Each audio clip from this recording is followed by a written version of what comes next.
love you guys.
Hello guys, good afternoon everyone.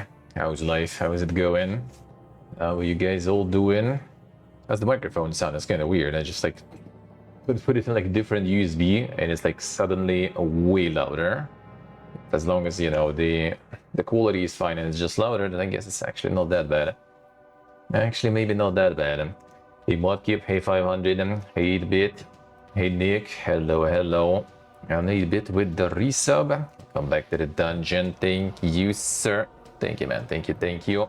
Appreciate it a lot. Thank you, man. Like different. Oh, you probably heard last time my microphone, completely different one. You know, I used to be on the SM7B, and now I'm on the Rhodes and stuff. Just because, yeah, I'm trying to like lower the weight of my setup and everything for more active travels around, more frequent travels, I guess. Let's put it that way. Thank you, 8-bit. Thank you for the resub. Hey, Ulton, with them streaks. Thank you, sir. Hey, Dreamota. Hey, Next Gen. Hello. Hey, Ryan. Hello, good afternoon, guys. How's it going? Hey, 500, enjoying summer? Well, I mean, yeah, I mean, you know, visiting relatives and stuff. So that's basically like every weekend now until the very last weekend in August. Very last weekend in August, I'm gonna be back to Armenia. So back to the grind, probably.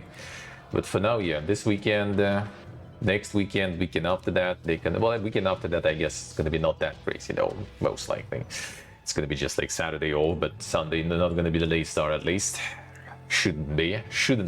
I will see though. The bike pedals are sharp.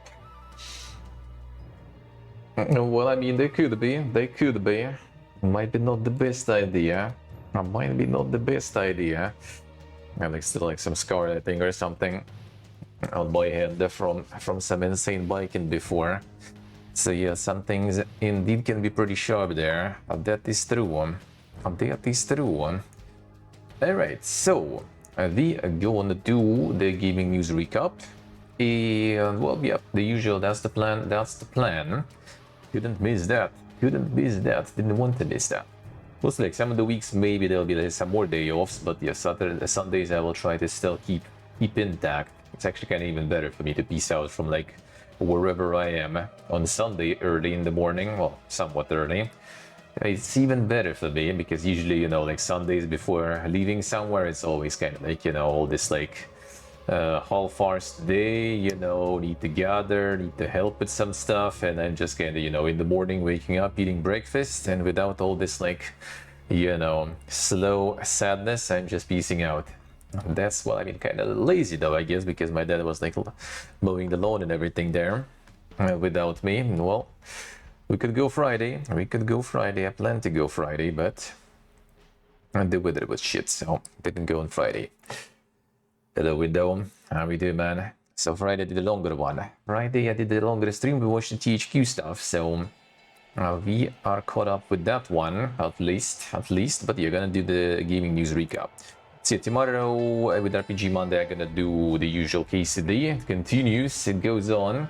And then I'm gonna do some Titan Quest 2 also, most likely, because I could play Titan Quest 2 like literally when they drop it, but it was already late for me, and Saturday I was off, and today is my gaming news time, so Titan Quest is waiting there. Titan Quest 2 is waiting for its time, so tomorrow I guess I will do some. And Tuesday I'll do some more probably. Like next week gonna be some more new games, new releases too. Friday was already like really solid with all the new stuff. And I did even full playthrough of one. That was good. And that was good stuff. Martian was actually good. So we do have some gaming time at the time. And Buffy soon, we'll see if I'm gonna hop on that one. I can't say I'm actually super crazy, you know, excited. I still haven't played the previous one, and I kind of wouldn't mind playing those before. If I'll get my hands on the review copy, I will, but I'm not gonna be like seeking it actively probably. There's still kind of plenty of shit to play really. Plenty of stuff to play really.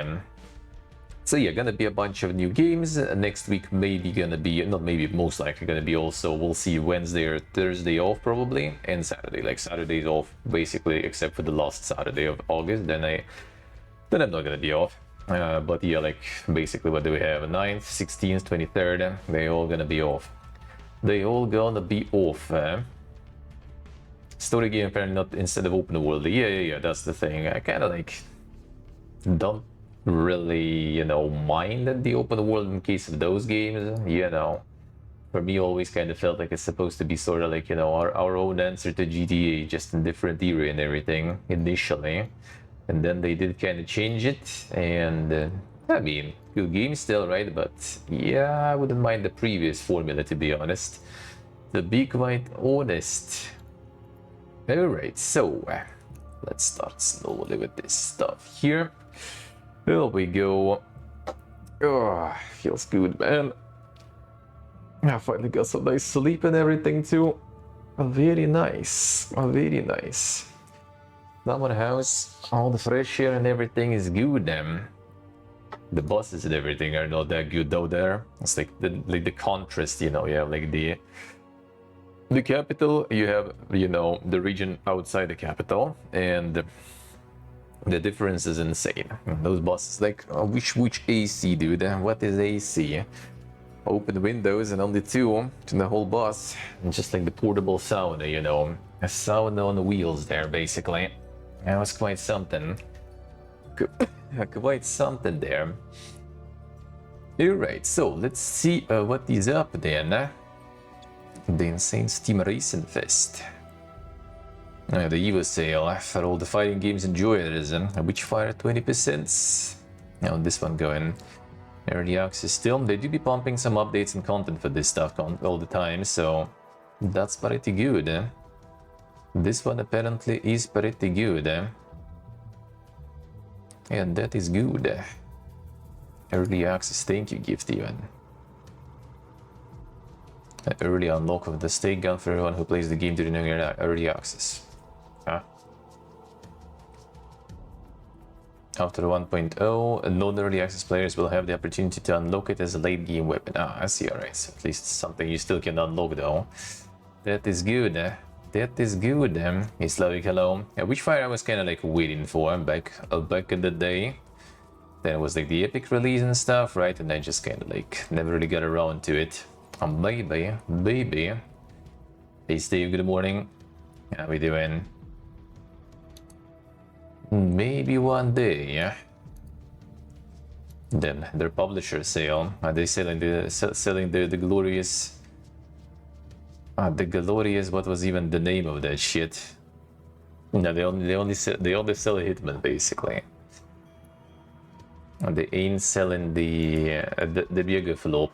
The Mega Flop, because it was also published by them actually. I already forgot the name even of the flop. And they decided not to put it there, I guess. It looks like Doom at 25% discount. Yeah, that one. Yeah, I something, whatever. Mind's Eye, yeah. Pretending it didn't happen, yep. How's that going even? How's the... Did they stop sabotaging the studio already? Maybe the sabotage is over and they actually kind of not... Looks like still sabotaging. The commitment, man. A hater is gonna sabotage. And the unlaunching is an option, I guess. Damn, Diablo DLC on sale, Pog. No Rest for the Wicked got another update.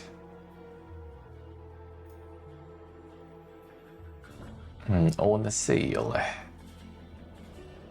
That's some decent prices there and stuff. And to replay Diablo 4, damn son, why would you do that to yourself?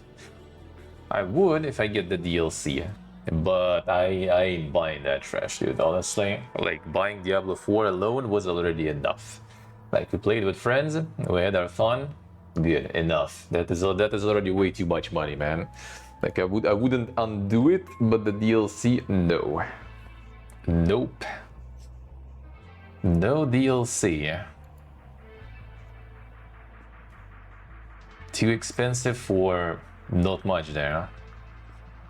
Oh, new Sentry update. Yeah, so again, the Storm got the new DLC, Sentry got the update, these guys still pumping. The new Arc line recently mixed. Wait, why mixed recently? I fucked something with updates. Completely unfinished game. Trying to follow Baldur's Gate 3 early access model, offering just a small portion of the story up front. Baldur's Gate 3 had polish and clear sense of direction. New Arc line, I feel like it's still stuck in just getting something working phase. It kinda could be, it did feel like it a little bit. Kinda. Nice.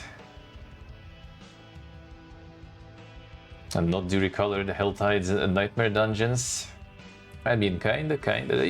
It wasn't that bad though. It's just kind of like the DLC is really expensive and doesn't really offer you that much. And I just kind of like, in general, feel like I kind of like burnt out a little on the RPGs after the Diablo Galore. We did like what 3 seasons with friends. But whenever I get some, we'll see. Maybe Titan Quest will be like, you know, kind of a little pogo for me, but it's probably not going to be some crazy grind. If it will be, I don't mind actually.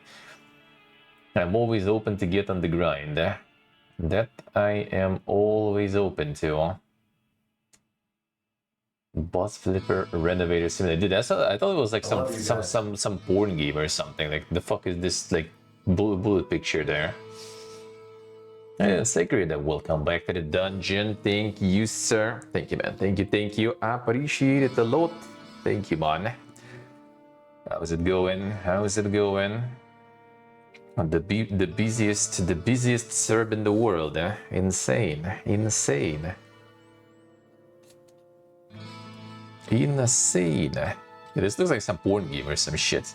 Boss Flipper, is it another playway? Actually not playway, insane. Someone else is doing it. Buy old boss and convert into camper. Oh man, that would be the dream. Work. Let's see, could I see? Guessed it. Art dealer simulator also there, right?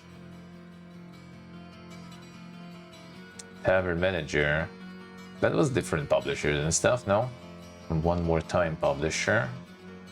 Olden Publishing, Project Zima. I guess it's the kind of like literally all those like this the simulator slope guys. They just kind of, you know, like doing like the full cross promotion.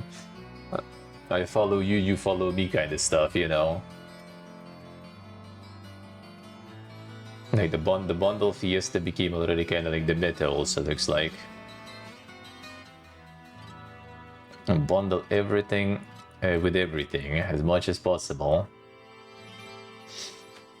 But you're doing good. Summer house action with family feels good, man.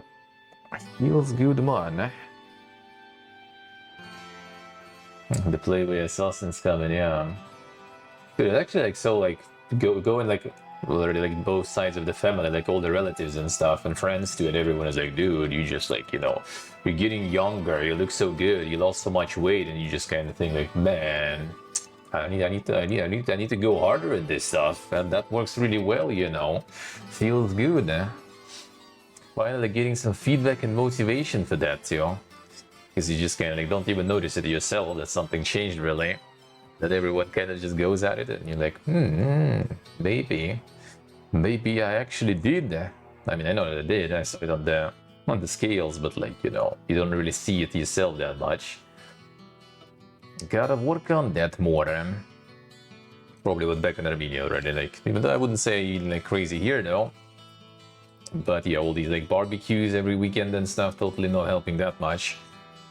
Affording myself to degen a little. Dude, they actually got like such a cool thing in local, like not McDonald's thingy, is like the milkshake with the like double espresso and stuff. Like it's kind of like sold as a combo. You just get the espresso and you get the milkshake, and just kind of like dump it in there. It's actually really good, dude.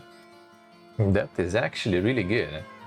Now the problem even in the milkshake, considering how like dense the milkshake is, it's like all the coffee still just kind of like goes all the way down at the bottom and doesn't really like mix that well. It still becomes like the coffee becomes tastier and milkshake becomes tastier, but like still could be like if it would like mixed better, that would be even better. That would be better. Time to get some simulators going, Ultan, yeah. Where's like, you know, like the real indie dev simulator, you know. It's time to show the reality, dude. Time to show them the reality. And the sukadona is nice, like tasty period, basically, you know. Tasty and period. I mean, some things are kinda nice still, but like I have to say they did ruin fries. Fries are way worse. Well, you see, if you eat that stuff right there, they're fine, but if you take them home or something, they're gonna be complete garbage already. All the fries could survive that trip usually.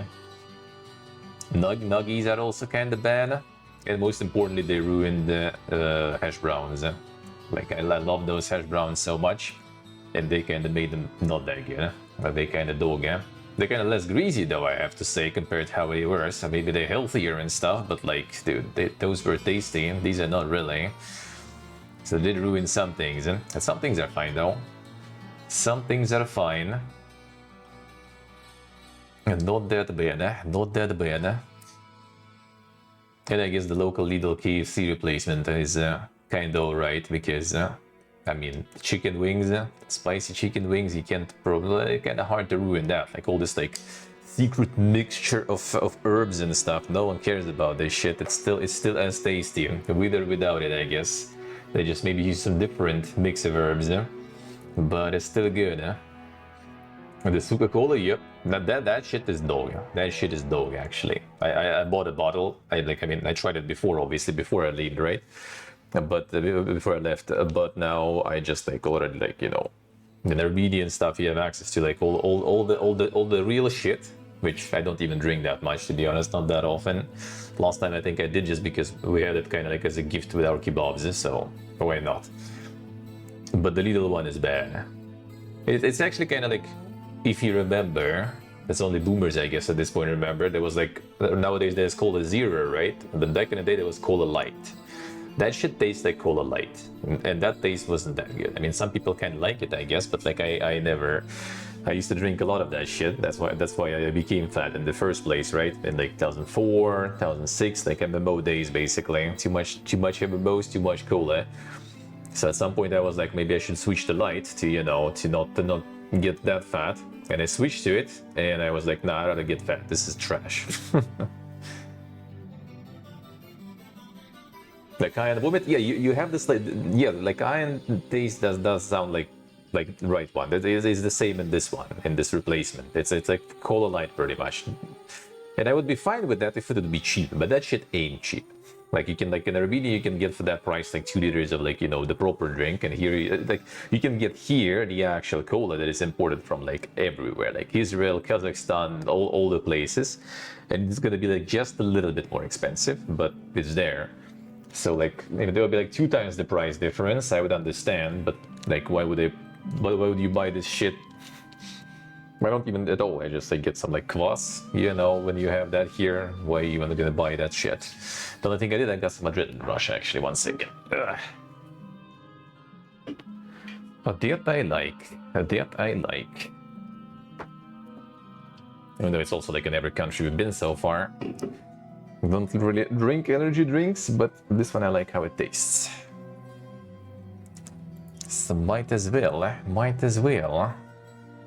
But Zero I think is also kind of not that tasty, and to be honest, last time I tried it, so like if I indulge myself into some drinks like that, I just indulge in the full version, you know. Because I kind of rarely do nowadays, really.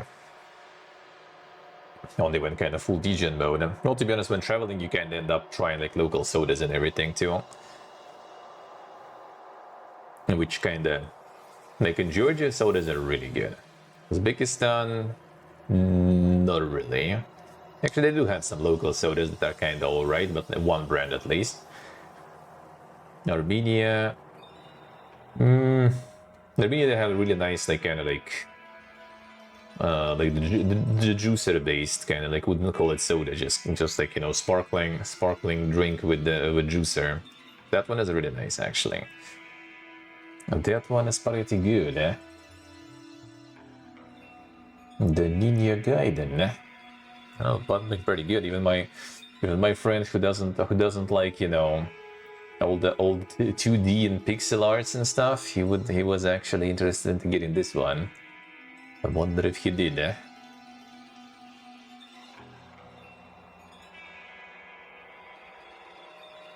To do this, like, you know, working kind of proper times at work and everything, and still he tries to like platinum a whole bunch of games, and in general plays a shitload of games. I see the struggle, man. It's hard. It's hard for him. It's hard for me even playing full time, and for him it's even harder. Urtium, who'd that be? Yes, the secret, they say. Yeah, I don't know how you would even be able to, like, you play for like 8 hours a day basically, and you're still kind of like behind. I mean, dude, I played like the subathon, right, for like over a week, I think it was, of like non-stop pretty much, only sleeping and gaming, and you still like barely scratch it, I guess. I got some progress in some of the games. I did like some backlog games, a few. Not even that many, really. Yeah, that's pretty much it.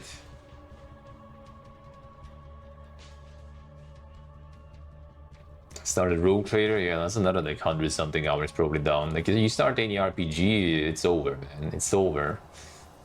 Like, if you think about it, I always kind of think like I play like decent amount of RPGs, right, and stream all the time. Like, over my streaming, you know, like career, I guess, let's put it that way. A mint. Sorted by playtime, yeah, by hours played. But then when you start looking, you realize, like, dude, I better, like, I don't really play that much. It's just that they're fucking massive, huh? Like, where it starts, Oblivion, yeah, 182 hours. And not counting Souls and stuff. Yeah, Fallout 4, 171 hours. That might be like both my playthroughs, I guess, on stream and like before that. Oblivion is totally, this all was on stream. That's 100%. First time playing. Fallout 4, yeah, the Pathfinder Kingmaker, that's also only one by my stream playthrough, 157 hours. Yeah, then like KCD1 already like catching up, and it will beat Pathfinder for sure. I'm not sure about like everything else, but Pathfinder 100%. Yeah, then you have Archelaus, which is a fucking mod, and it's 140 hours almost. What else was there out of yeah, New Vegas? That is actually, I think, only my stream playthrough. I think. I don't think I played on this Steam before.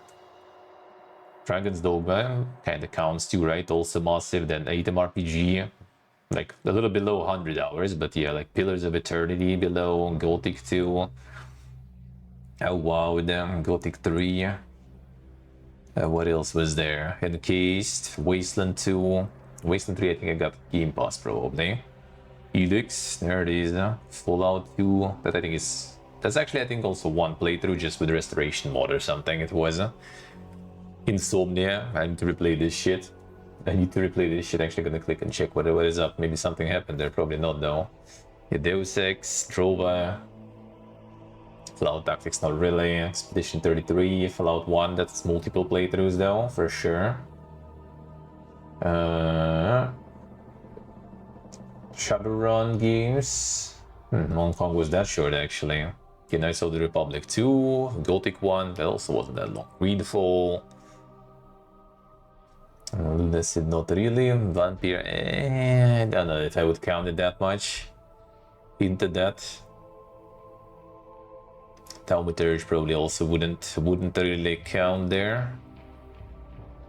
Well, yeah, I guess that kind of stops the RPG Fiesta. Where's other Shadowrun games, I wonder? They should be on this team too. Oh yeah, Dragonfall. Oh, okay, Dragonfall here, so they should be here too then. Oh yeah, the Spiders RPG is also kind of down there, like with all the Technomancer and other stuff. They kind of like 30 each. Scald also there. So there are some kind of like short-ish RPGs, I guess you can say. But like overall, like 20 maybe maximum like RPGs I streamed over the years, but it feels like I play a lot of them, you know. No 1,000 hours in any game. Yep. Also 76 has the what's the name? The Bethesda launcher. It was for a while, so I have like probably like 500 more there, if not even more. But yeah, don't have any 1,000+ hours in these. Not exactly. Not exactly. No, I mean, I kind of did stop grinding things that hard. Like 76 is something I return to at least. Everything else, not really. Like any MMO, any live service, like 2 months, and then I'm just kind of gone. Then it's gone. Library time, hours played. Just put the sort in, you remove it, it disappears. You get the hours played, boom, you get the hours. You get the hours then. Yeah, just like what would be like Warhammer Online maybe could beat like 1,000 back in the day. Ragnarok Online for sure, but it wasn't Steam version, it was private server even back then. Yeah, this is my typical MMO experience nowadays. This is my typical MMO experience. New World Eternum. Not even Eternum, I don't even own this shit. They're just the basic New World. That's kind of like the peak MMOing for me. This is my current MMOing, I guess. Dune Awakening, there it is. So like 76 actually is the most successful one, because to this one I'm constantly returning. To New World I returned once, and Dune is still ongoing. Arc, not the Arc was just like kind of community servers with Ella and with Ella's people, so that's pretty much why I play, like not playing it solo or something. But yeah, 76 I return every like year or two. I'm returning. I haven't played this year yet. Last year I did. And I might. I learned like a bunch of since the last year I played, last summer actually. I mean, like around this time, pretty much a year ago. There's so much stuff they added. It's insane. Essentially, sorted and now aware. I see. 116 Destiny 2. I mean, I wish. It's just like I don't think it's streaming's fault, really. Not fault even. It's a good thing. I like streaming for the fact that I kind of like more motivated to like go through different games and actually finish the games, you know. I think in general, I think even without streaming, I probably wouldn't be grinding live services and MMOs as much as I used to. I think it's just kind of already, you know, like the mindset shift there, really. Just kind of not feeling it. Not feeling it. The mega fishing there, insane. The black hole you were getting to, I see, Asian, I see. I honestly don't mind though. Like on stream, maybe it's kind of like not that good, right? Because like you get sucked into some sort of MMO or live service, and it's just kind of like most of the time for most of the streamers that's not good for their channel, unless they kind of become like the main there, right? Like some like who is just Darvo or someone, right? Who was like doing just like Dark Souls like speedruns or something. They started playing Dead by Daylight and like became like insanely successful streaming Dead by Daylight. Even though then you also become the main streamer for that game, and then when you move from that game, it's gonna be probably not very good for you. So for streaming, it's kind of not that good to be stuck in games. But I just kind of don't feel it usually. I just like lose interest. I think stream kind of like also probably like kind of, you know, intensifies that. Like you kind of like notice, you know, like the audience like not as interested anymore in the game. Some people you play with from community stop playing already, and you just kind of like also, you know, like automatically just kind of like win down the hype. That happens. That happens.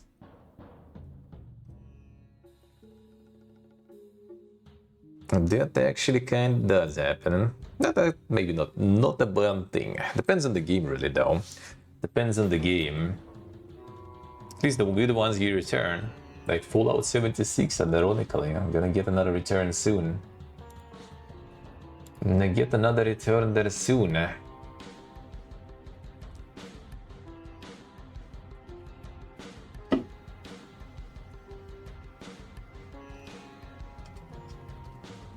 What can I say? The insane aim. 3,400 hours in the European Universalist. Then that's nice, dude. I want to play some like some grand strategy, and I do kind of feel it recently. I do kind of feel it, but then I kind of get bored also, I guess, and also realization that I'm not good at that shit, you know.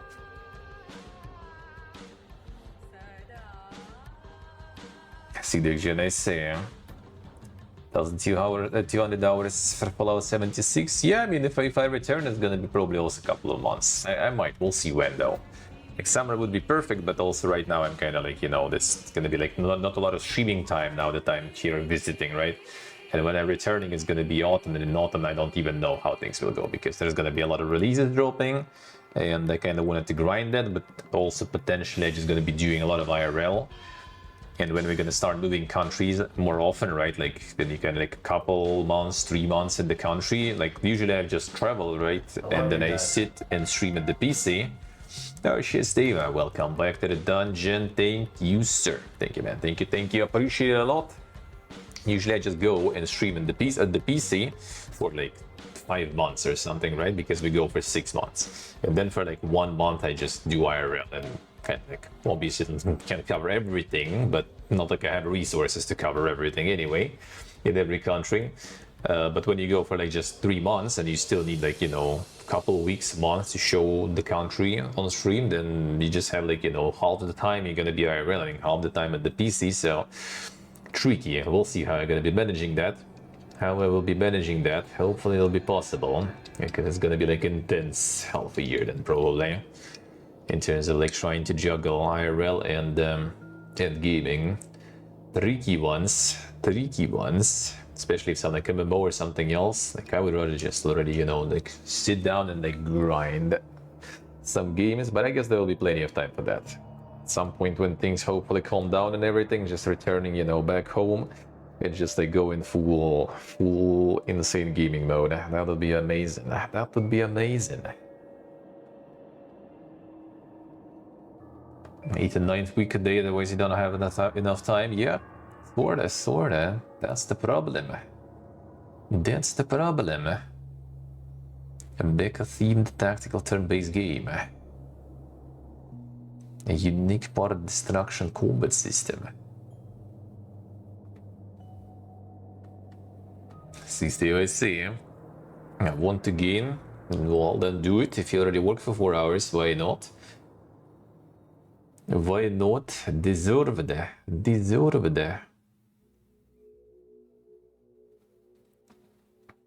some epic trailer. What's the gameplay actually though? I think the full-blown cinematic here.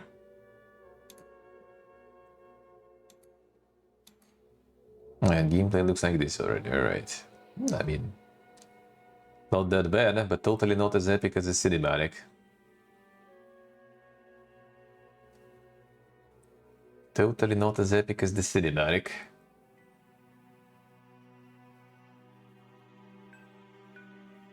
Let's see. The full rating. Do it. At least you're not doing it for the very last moment.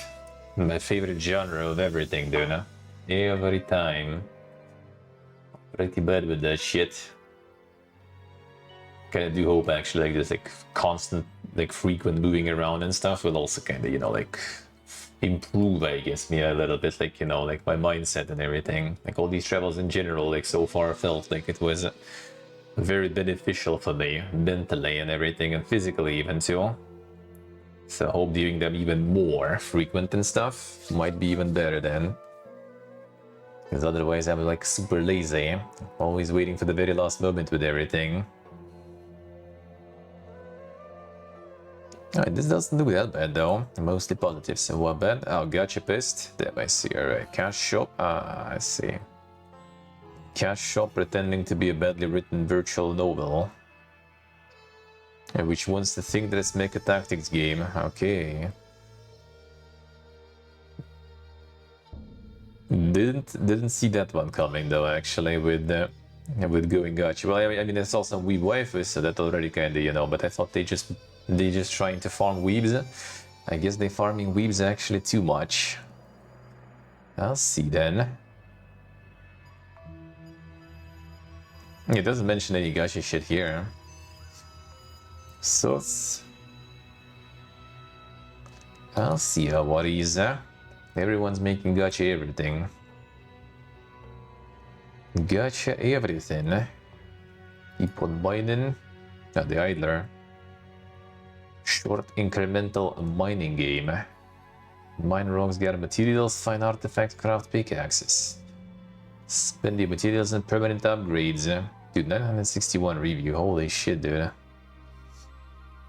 This is the Pogue stuff. Like, you're making your insane, intricate, you know, mega RPGs and shit. Like, no one needs that, bro. And just make like a $3, you know, like auto battler, idler, clicker, whatever. And there it is. And that's where the farm is. That's what farm is. And a bunch of bundles here, right? These guys already not, you know, not some new frogs in the market, looks like. Procedurally generated tech 3. Oh, is it not? Some perks are probably, I guess, random, like talents. Skill 3. Not sure, maybe it's like class based or something. Actually, no, you like do something and there's new ones opening. Not so sure. Not so sure how that works.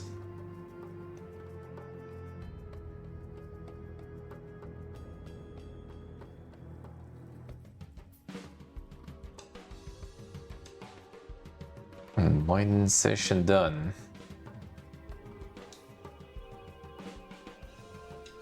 Finish game in 4 hours. Play again without accepting single talent. Finish in 2 hours. Talents make you weaker. Damn son. Tremendous fault in design.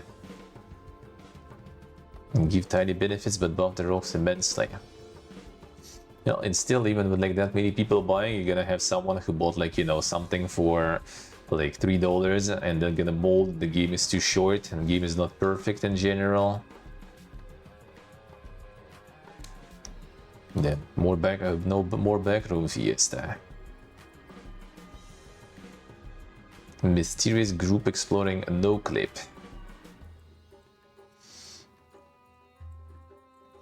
It's another sync multiplayer. Then you already have some items to buy even in the game.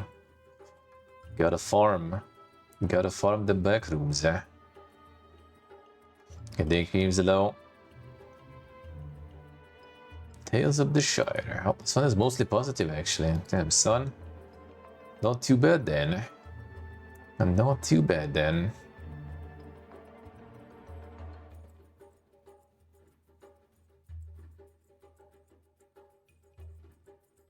Feels like missing some things, eh? Feels more like an early access than completed one. Cozy game, cute and nostalgic. Almost unfinished in a way. Awaiting more content. Admittedly, I have not finished the game yet, so I can't speak on how I think it is better. At 22 hours you wrote that. I mean... maybe that was a little too fast to judge then, too.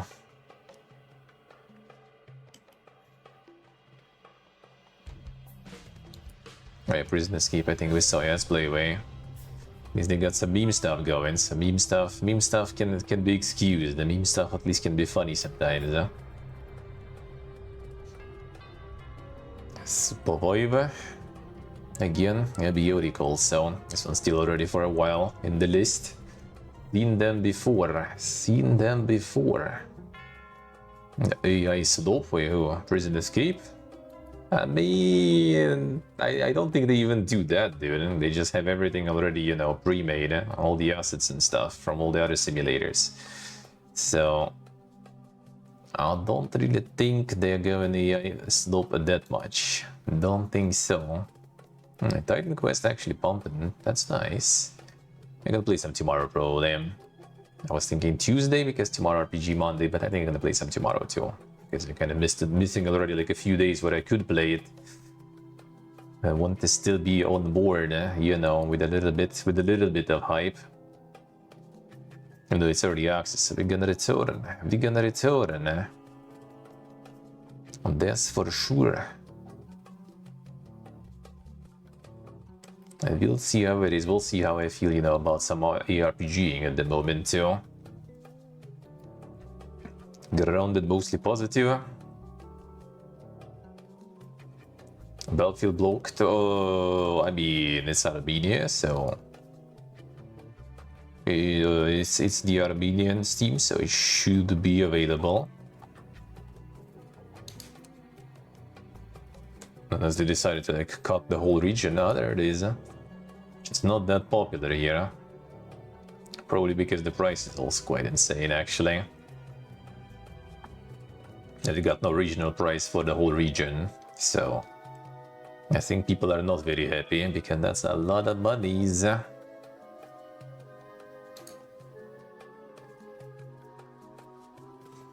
And the buff already. The worst part is Unreal Engine 5 always performance bad. Oh shit, maybe my laptop gonna be struggling there. We'll see. The Giga anti-cheat. Let's see. Dumpster fire again anyway. I think it's like the cycle, you know. They fucked up with the previous one. This one they trying really hard to kind of win back, you know, the good points, the brownie points. So I think it's gonna be decent.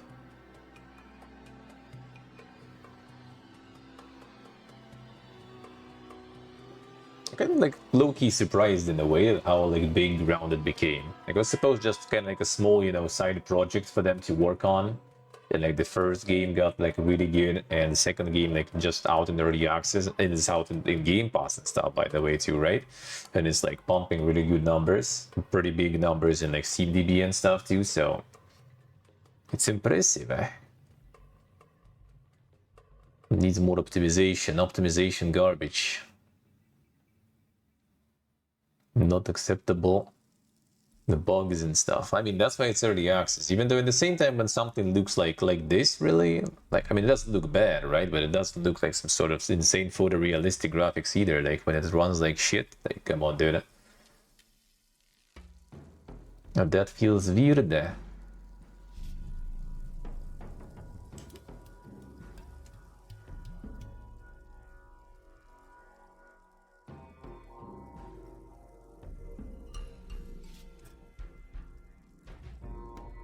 And these were all checked.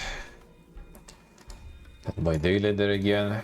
The Bejarida Pug. Yeah, there's the Mafia there too.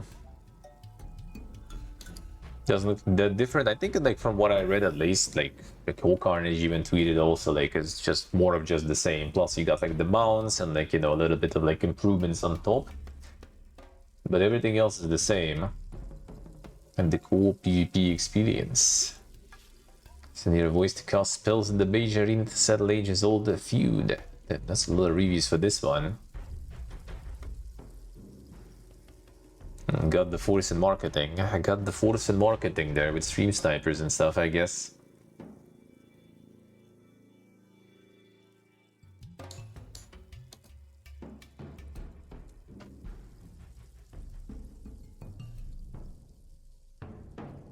Some reviews actually getting full already on Grounded now. Yeah, like I remember you mentioned the fuck up. Didn't think it's gonna be the reviews actually going like that too. Yeah, for now at least all the early access ones. Yeah, that's a full one, alright. That's a full. Yeah, game is now marked as early access, but we did everyone, alright, let's see. That kind of explains also why some people are kind of like molding about like the issues, because yeah, it was like marketed, not marketed, but like present this full release. Basically.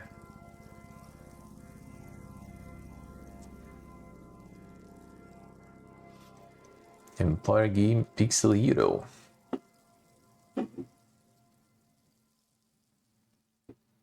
Yeah, I see. They ain't hide. How was this one even before? The Troop Clash strategy game. Here is our like yeah. Yeah, here's my magic and here is our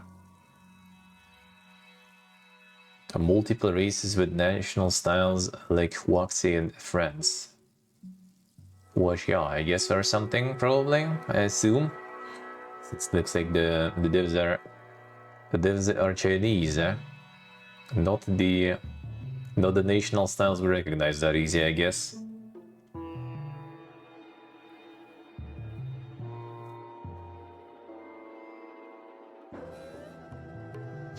I mean, we'll see how that one goes, eh? And dynamic troop synergy. Actually, wait a second. I remember there might have been so many the arc. What's happening with this? Oh, looks like nothing. I mean, not that I'm surprised. Not that I'm surprised, but that was kinda. No, they still pump like the sale things, the discount news every time. That they do. Yeah, just promote their other games like this. A labor of love, Insomnia the Ark.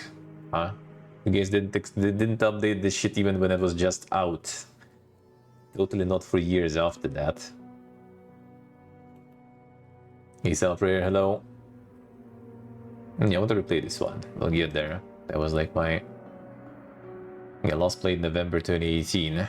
And those were the days, man. Those were the days. It's a nice RPG. It's broken as shit, but has some charm. It's kinda interesting. But yeah, it's like Heroes Might and Magic, but like Auto Battler. It's the same as Heroes Hour, for example. Heroes Hour is also cheap, I think, so you can get that one. I'm not sure if this one will be any better, but I mean, why not? Why not? Got his post office, so that one I think. Casual, cozy, cute cats. That's all you need, eh? That's all you need. The In Shambles Studio. Get the post cats. The dorsal core there. Here in the play below. But the cat left us actually, by the way, so I'm gonna be alone here this week. Parents took the cat to the summer house, so no yapping, no posing. He gonna be at the summer house now. On his little vacation too. Sense of hope. Sandy landscapes of Sidonia. Ancestral powers to build and attach magnetic cubes.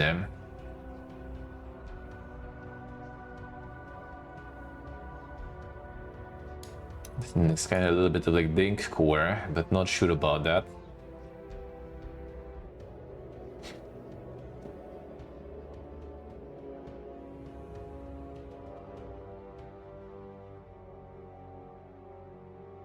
They'll stream from like from Dead's place. Then it's gonna be Dog also there. And that yap will be louder. That yap will be louder for sure.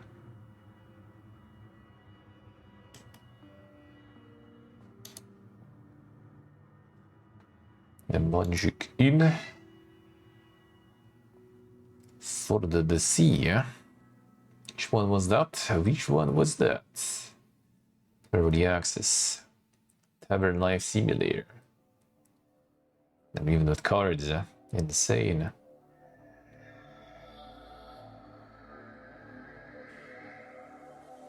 Oh yeah. All right. We're gliding, surfing on the sword. I see. I remember now. I remember. Sword, I see. Toll trails. Chill exploration.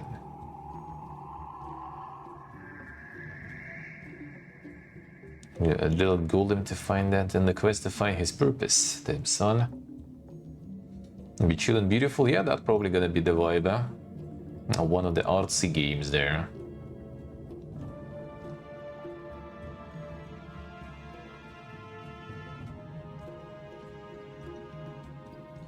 Fueling your rocket boot to blast yourself into the air. The insane rocket boot. Technoplasm. Gunfu action. 7-3 intertwined movesets for punches, ranged weapons, and firearms. First person Gunfu does sound kinda ding though. Enemies through the Gothic metropolis while using their weapons against them. Most acrobatic way possible. Yeah, that sounds like it's quite the way to do it in first person, I guess.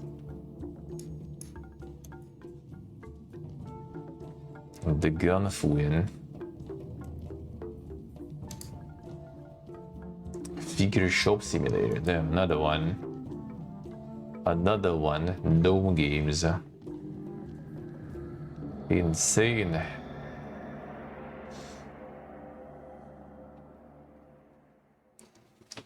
Shop everything.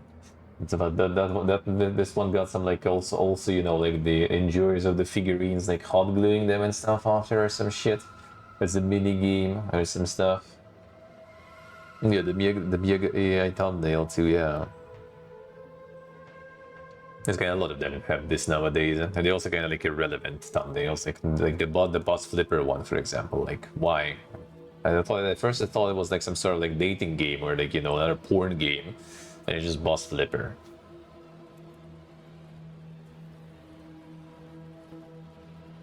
Shattered Soul is a modern game that interprets beat 'em up by adding a fun and with a charming narrative based on the Metroidvania-styled epic action. So fantastic world that intersects medieval Europe, follows stories of adventure in search of lost souls and bodies. Sounds a little like the Google Translate. Either way, either way.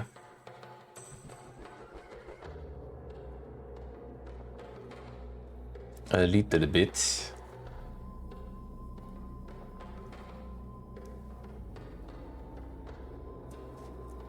Interprets beat 'em up by adding the fun with the charming narrative.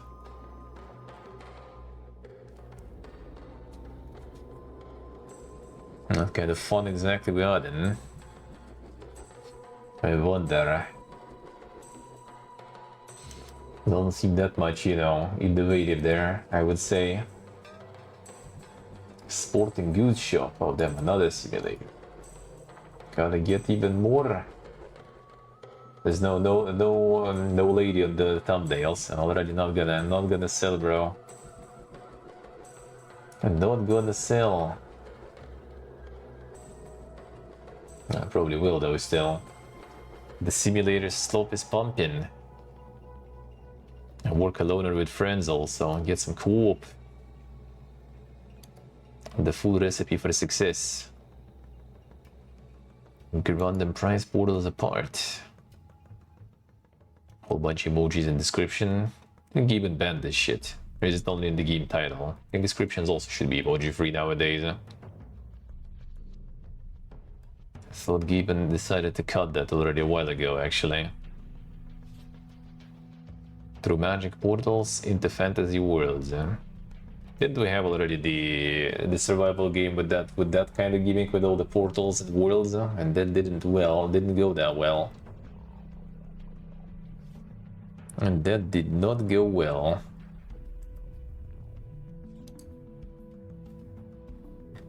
The hidden gems.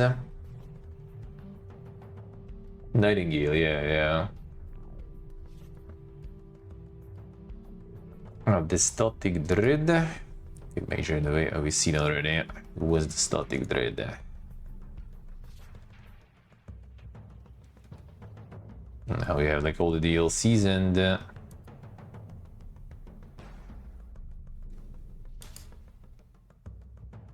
oh yeah, the Lovecraft with the Papers, Please. True. True, that might be interesting. That might be interesting, we'll see. Oh yeah, because the blue stocks, you filtered out visual novel. Well, I mean, I guess you can stretch the definition of that far.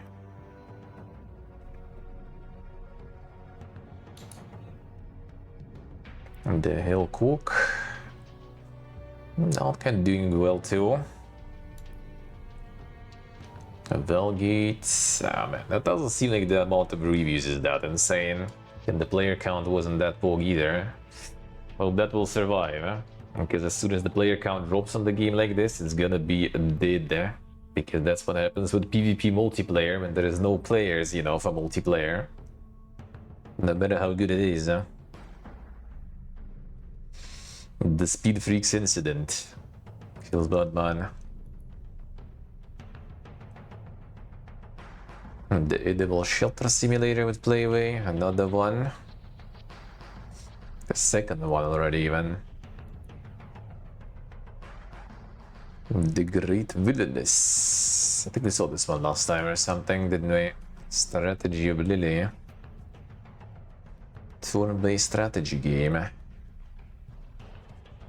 Oh, it's the one where like all the reviews were just like Yuri and Yuri Pogue. Wasn't it?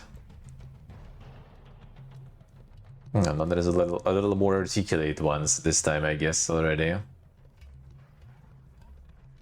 The first impressions were a little more base, you know. Very gay, very straight. Alright, that's quite a review there, I guess. Too weeb but looks fun. Well, I mean, there's no such thing as too weeb, as long as it's fun. You just go for it. You just go for it. A Grimshire, that one I haven't seen. Help bring community together and survive. Manage the farmland, forage the bounty of the wilds.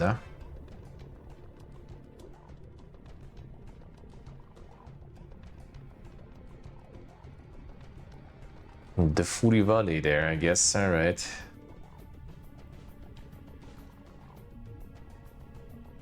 Bumping pretty good, they're 98% positive. Rallying all the Furies. Got themselves some cozy lakes.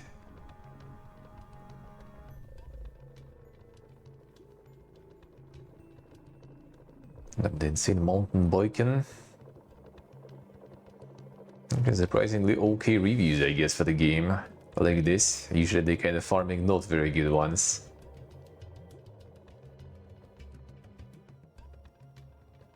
The weeb tropes, exactly the same ones. I mean, I wouldn't say it's just the weeb ones. I'd say it's a lot. A lot of tropes in general. The weeb ones can actually go like crazy though, quite often. Shit portable with them streaks. Thank you, sir, thank you. Hello, hello, how you doing? How's it going? Undermine 2. Oh yeah, this one is out. Mixed. That's why we haven't seen it, I guess. Why are we mixed? Probably like first game better, bro. I didn't play the first and liked it already. I see how it is. Pretty much Undermine 1.2 and not a sequel. I see, alright. Not close to being a new game yet. A reskin of the first part, I see. Yeah? The bike, yeah, the mountain biking. The mountain biking there.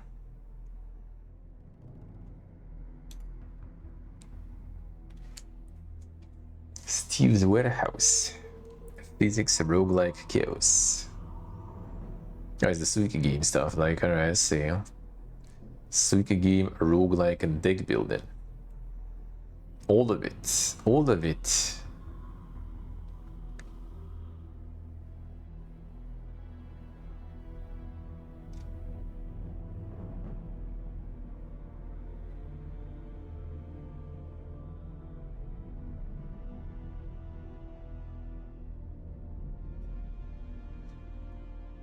Insane, I got the demo too.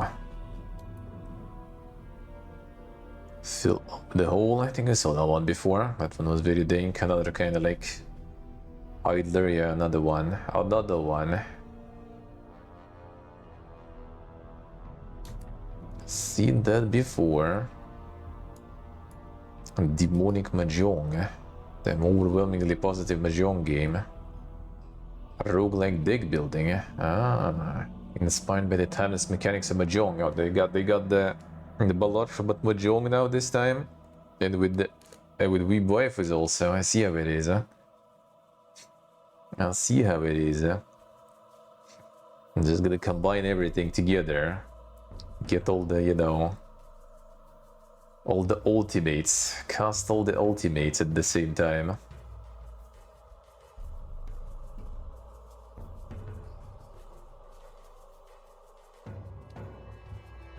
Insane.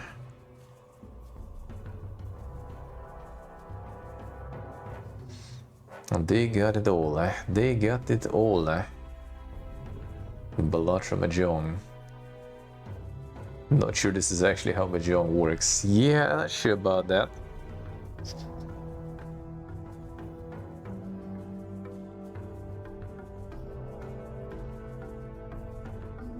On presentation to gameplay.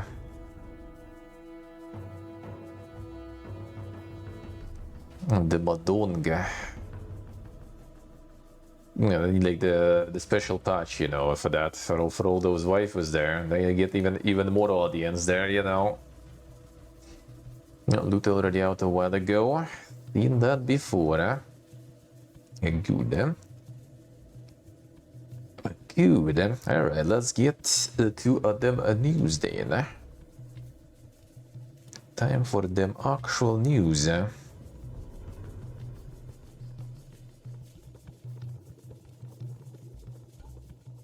There's something else I wanted to check there.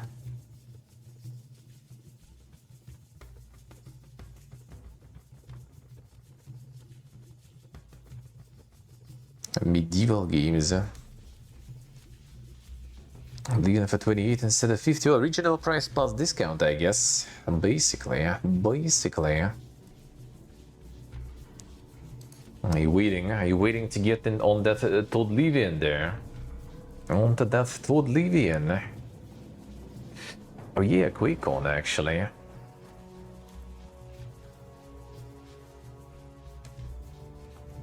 No, we see when the sale, but when was the QuakeCon? If it already was. Usually kind of nothing really to watch for too much, but maybe they'll drop some more info like 76 shit there. Could be kind of interesting. I would buy it for 25. I'm just waiting for that price then. I'll see how it is. I bought the OG and not sure if it was worth it. Well, I mean, I'd say kinda was. I still think more of the Superior. August 7th to 10th gonna be alright, let's see. Halo news during QuakeCon. August 7th to 10th. Nice, well, I don't know if I didn't have a show there. 7th to 10th. If it was 7th, then maybe. 8th? I'm not sure. Friday again. One of those Fridays. 1 second. Parents brought some. I guess some kind of burriks from Turkey. I can microwave now and get some food.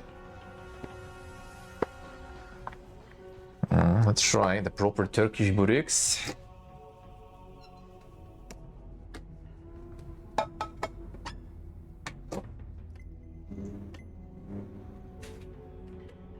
They also got insane Turkish Pringles with the Luigi. There it is. Insane. They have the Armenia there though too. Not anything super exclusive by the looks of it. And the Luigi Pringles. Buying Oblivion once already too many. Luigi and Mario Pringles. They have the Peach though. I think we had Peach in Armenia. Actually, no, we got Mario, I think, in the end. But there was Peach too. I think someone else also, don't remember exactly. I got the Prigigi. True, untrue. Peach is in the store still. I see, I see. Now we have like all these like the adrenaline rush and stuff. Now there's all the QR codes here, but here the magic is that this all kind of goes like this. And that apparently how kids nowadays are buying like beer and other stuff, no problems. Just get the QR code from soda, put it on the beer, and do to the self-checkout. Done. And that's how they do it nowadays. Insane. Insane. Ooh, it smells nice. Be a little too warm actually. Probably.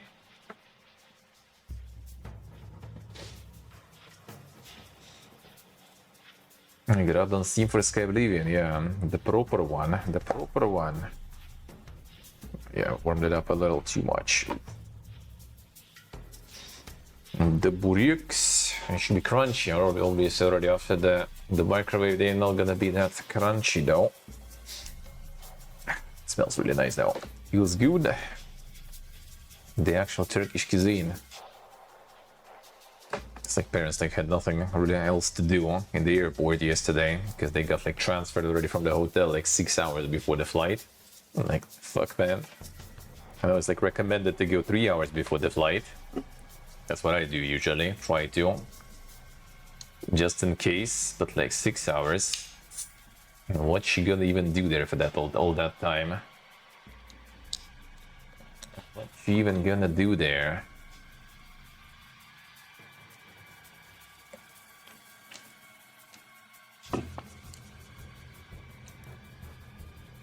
I'll get the Doomer segment soon. Throw the food in. Real quick. Now, 1 second. I wanted to check some more stuff there. Some more of the games I wanted to check. Think of the stuff that was already out. Some of the stuff was already out. Wait, did you just refresh already some of the games here? I don't remember the HoloLive stuff there. Not the HoloLive one. 21 bucks. What the fuck? For the card game. Well, I mean, it's fucking VTuber galore, so. And only 82% positive, so Weeb's already probably like this is already borderline milking Weebs, so I guess they ain't that happy. They ain't that happy.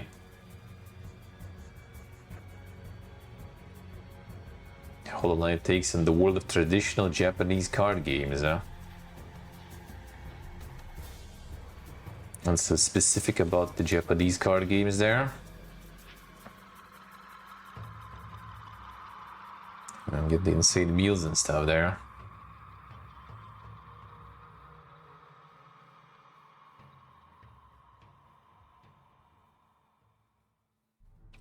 No, Forsen already not in HoloLive anymore, so dead group, dead company. Forsen went independent. It doesn't count now. And the 2 all goes to the VTuber Slave Master. Well, you see, hard to say nowadays, eh? The one VTuber company that was supposed to be kind of the one that, you know, respects the talent, doesn't take a lot of cuts, ended up just taking, you know, 100% cut. I mean, then it's not a cut, right? It's full 100%. So they weren't lying.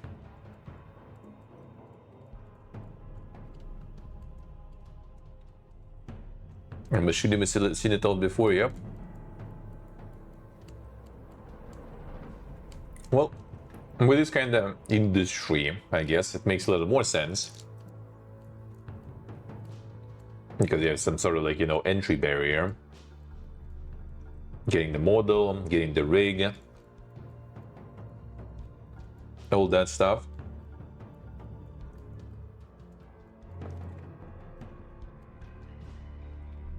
And I guess they kind of provide a little more promotion and stuff nowadays too, right?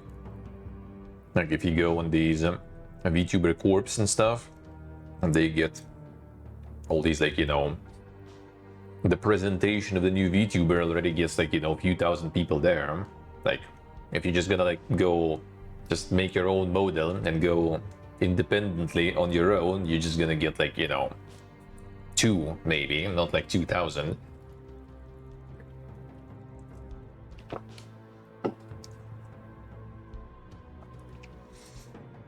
Like, it does start looking kind of weird when they already, you know, succeed and stuff, and then like, why do you need the corp? But when you start,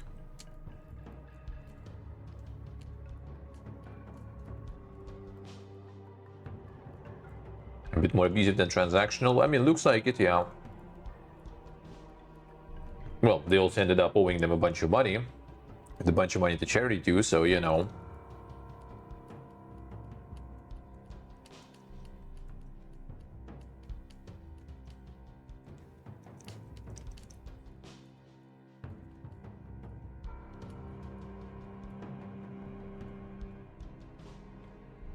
I mean, all this like streamer, you know, stables and stuff, you need to look at it from like multiple perspectives.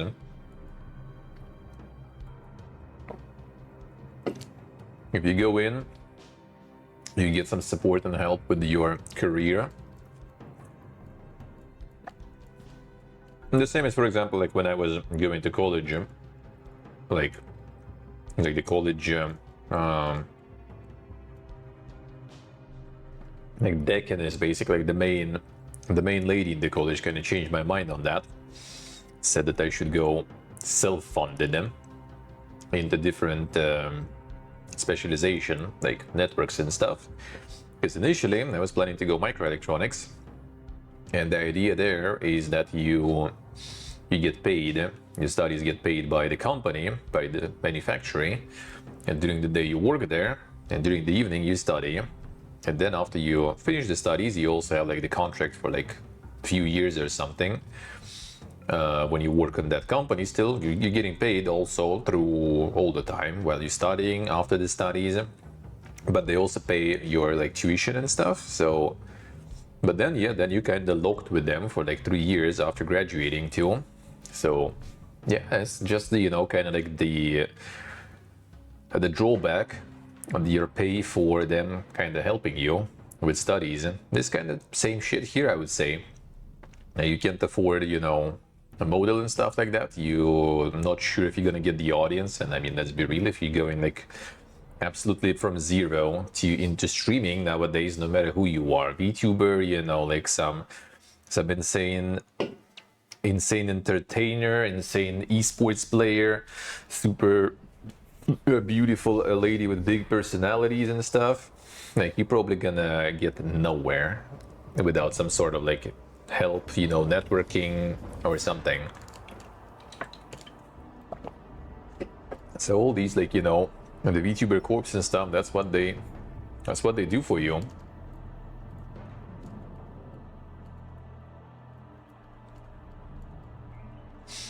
And then it's a question, what do you want?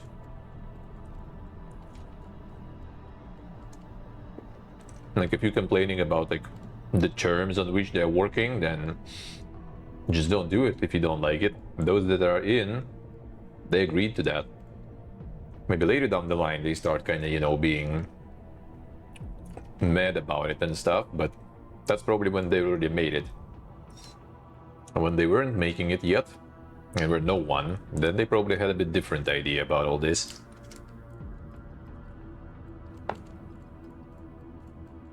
Not supposed to steal charity money? Yeah. That's totally a different story.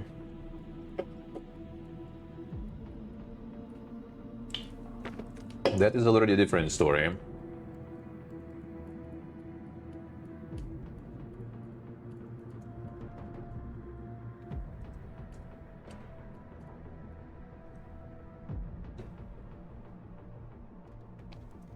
It's actually abuse and exploitation. I think abuse and exploitation kind of like stems already from the fact that there is some successful VTubers, right?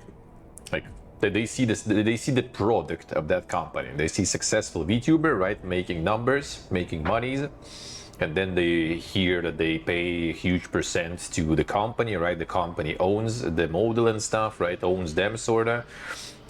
and they go all mad, like it's, you know, exploitative and stuff. I mean, I guess it is, but they signed up for it, because if they wouldn't be there. Like, you wouldn't even hear about that person if they wouldn't sign with that, you know, agency. That's just how it works.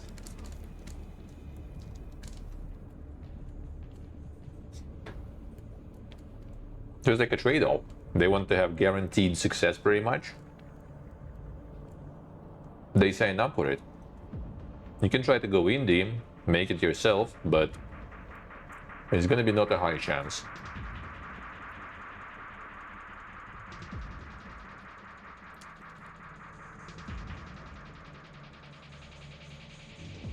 Stealing food from guys in the subway to be funny. I mean, that's like pranks and stuff. That shit is like ancient at this point on YouTube and stuff, right? Just right now on live streaming.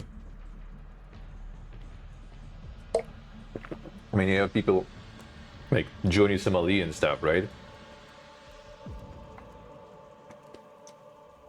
Welcome to mega content dealer. Known as indie publishers. I think publishers are a little better, but also they are not guaranteed success. Like, you go into the VTuber, you know, agency, you guarantee, like, if they got you, it's guaranteed that you're gonna have, like, you know, your debut stream with a bunch of people, and like really high probability that you're gonna have stable, decent viewership. But they're gonna milk you hard. If you go to publisher, you're not guaranteed shit, but they also kind of gonna milk you a little less. But, you know, if you don't have guaranteed success, then, like, you know, any milking is a bit too much.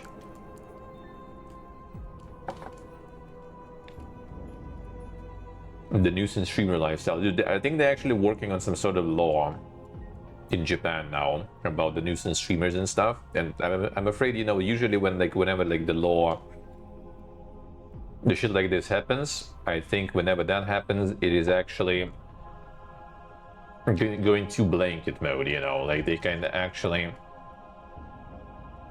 overdoing with that. And I am actually kind of like, well, not afraid of that.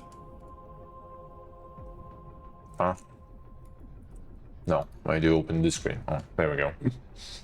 Keep you again. So I'm afraid this is gonna go overboard with that.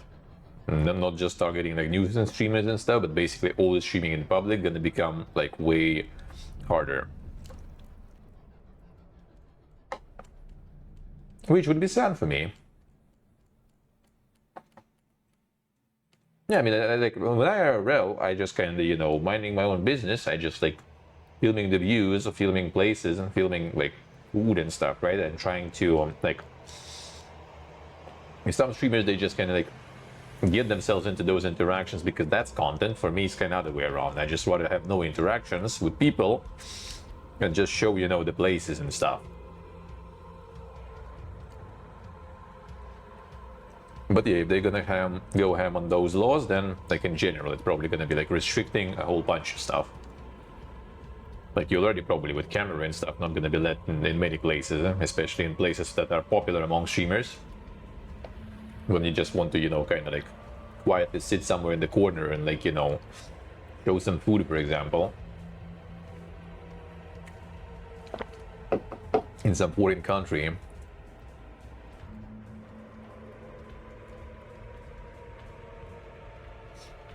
How's going, Lotus? How's life?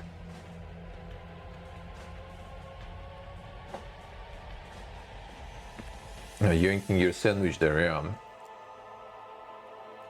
Well, I mean, that's the prank galore. That shit was on YouTube. That shit was on TV back in the day.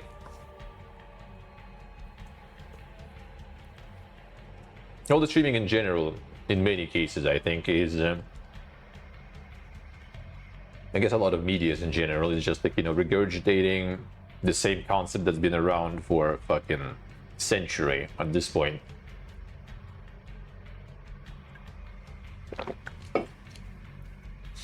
I don't watch the TV, I only watch, you know, streams. It's all different. And then you get the same, you know, like just like different scale of celebs and stuff. doing the same, you know, like Family Feud, the same kind of shows and stuff. Just the same shit as you see on TV, but on TV you see, you know, like some normies and regular celebs.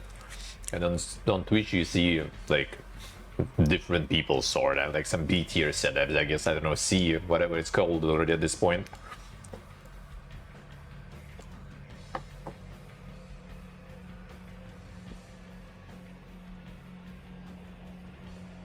But we still go in full circle on that.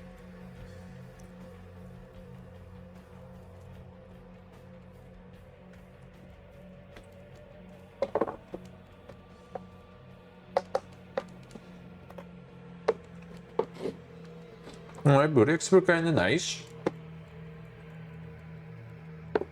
The only one with cheese was kinda like with decent amount of filling. Second one, I actually unironically not sure what it was.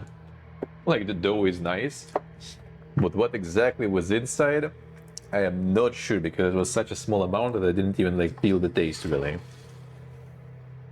But they also got it like in the airport for an insane amount of money. I would feel scammed. And they also have some baklava. No, baklava. I'm gonna eat that later.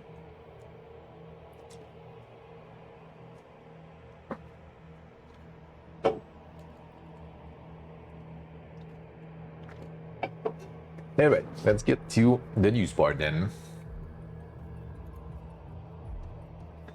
Yeah, I didn't have the time for... Alright, 1 second.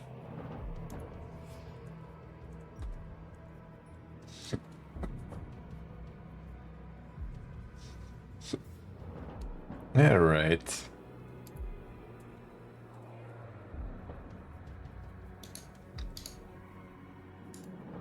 Post this one. I think I did right. Yeah, not here. Did post the social media posts.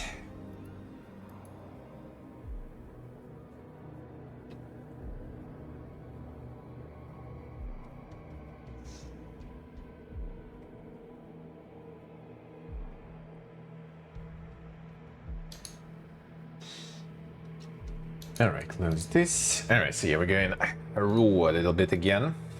Didn't have time for the notes in the morning. So we extracting them alive. Hey Jordy, hello. How we doing? Now, what are you doing, man? Alright, let's go.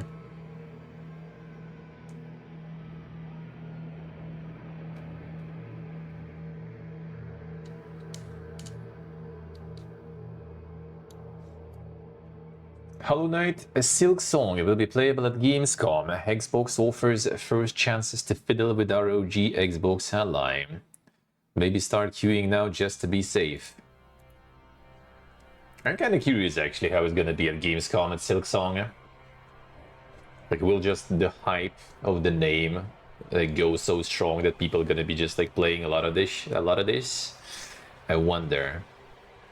Because like overall, I think like it's like not that many people actually are hyped and interested. I mean, it's a good game, right? It's a really cool game and stuff, but I do think it's like not something that like with some crazy wide appeal, you know, normally. But because of all this like hyping around, I wonder how big that will be.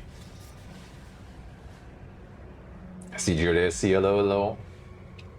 It became a meme, yeah. I mean, it's in general, like I mentioned it before many times already. Like same was like with Dragon's Dogma 2.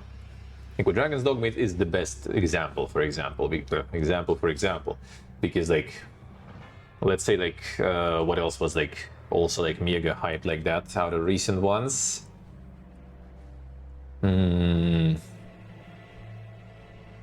Like there was more, but like the Dragon's Dogma is like the best example for that because it got like hyped out of nowhere.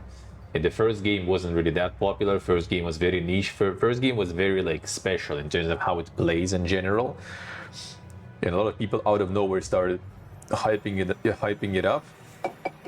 got a lot of people on board that didn't have any clue what the game is about, and then a lot of people kind of just like sort of pieced out because they didn't even get what's happening. Because Dragon's Dogma is such a, like, you know, unique experience, I guess I would say, in a good way. I really do like it. I really do like it, but there was like a lot of people. I remember like Forsen, I think, right before Dragon's Dogma 2 decided to play the first game, or was it actually the second game already, when he just basically was molding about the game design and locking like the quest markers and stuff like that in any direction, and then just like flushing the game. But the hype got everyone on board though, without even knowing what they're getting on board. At least I guess like the platformers in general a little more kind of like generally understandable, a generally understandable kind of like genre that people can kind of easier, you know, connect with. Barely anyone played Helldivers 1. Yeah, well, Helldivers actually kind of was the same. True. But Helldivers is like easier to get on board, and it's also co-op and stuff, right? So like it was easier for people to hop in. But like with some games, people just kind of like pogging about it without even knowing what it is, and then going in and being kind of like, what? What was that? What did they play? But yeah, it would be interesting to see the lines. Man, so like, I would love to go to Gamescom, dude. Because next year I'm returning here back home, and my financials will be like, you know, well, hopefully a little better than now. At least not worse. There's some savings still there. Maybe I'll try still and just go Gamescom. This year I guess Gamescom Bangkok, and next year would be nice to go to the actual one. So again, like getting closer and getting all the emails and stuff, right? All the offers, like to go, you know, play at our booth, stream from our booth, you know, stuff like that. Like, dude, that would be so cool. And the meme Polish have no actual context. I feel like in a way it's also like, you know, the our like, you know, attention economy better. Like the social media, right? Twitch, all that stuff, like the content creators who on those platforms, they kind of interested in like, you know, kind of like stoking the flames of the hype just to get all the clueless people on board so they later become their viewers and stuff, right? Doing that, become their engagement metric, sorta. So everyone is like pogging it up, even though they might have no idea what they're pogging up. Hey, Zekmark, hello. And people, I guess, just, you know, excited. They just get as long as it's like a lot of content creators are pogging about things, then all their viewers and stuff also will start pogging about those things. That part is actually good. Like, I actually kind of do like that part. Like, if people actually manage to get like genuinely that excited about something, that's good. And that is good, eh? But that also goes with like the reverse thing, because a lot of people, when everyone gets excited about something, there's like this group of people who just automatically start shitting on it. It's just kind of like, you know, full like contrarian stuff and everything, which again farms engagements, right? So there's gonna be like even more kind of like, you know, tension, I guess. Like if there's some fuck up in the game, it's gonna be like full on like shitting on it. Because like the contrarians, you know, people who instantly went against the grain, they're gonna shit on it by default, and then people who were kinda on the hype train will lose the hype and they will start shitting on it too because they didn't get what they expected, and that just turns like complete fucking train wreck. But can be other way. Can be just like so pogged that all the haters just basically can get, you know, kind of like, you know, completely like ignored and dumped, and then everyone is pogging around. But that's kind of feels like a bit harder to achieve. Yeah, like Helldivers and stuff, right? And they still also had enough like controversies and everything where people were kind of changing their opinions.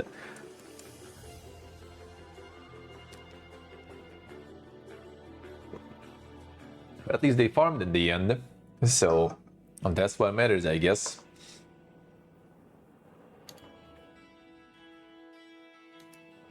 Alright.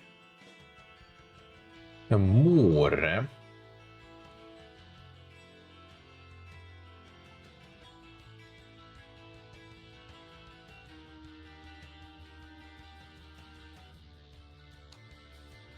Oh yeah, there was all this fiesta there too. True. A risk of meeting expectations by not making what people thought it would be. It's so hard with like mixed genres and everything. Like people expect things completely differently. People expect something completely different. Now, each post new list of banned NSFW content that would rule out certain Kojima games and Game of the Year 2024 mouthwashing. Non-exhaustive list. Well, yeah, apparently mouthwashing that everyone was talking about, they got delisted, wasn't actually delisted. They delisted it themselves, basically. Well, I mean, they kind of fucked up the rules of the platform and got delisted for that, so nothing about an SFW there. So all of those, again, with a grain of salt. All of those with a grain of salt, as usual. So yeah, we'll see how that will go. Yeah, basically, the payment processors campaign from Australian activist organization Collective Shout. The thing is, like no one gives a shit about this like Collective Shout or something. They just managed somehow to make like it was just like some boomers in some like important roles at the payment processors who like suddenly like noticed there's like some activists molding about them.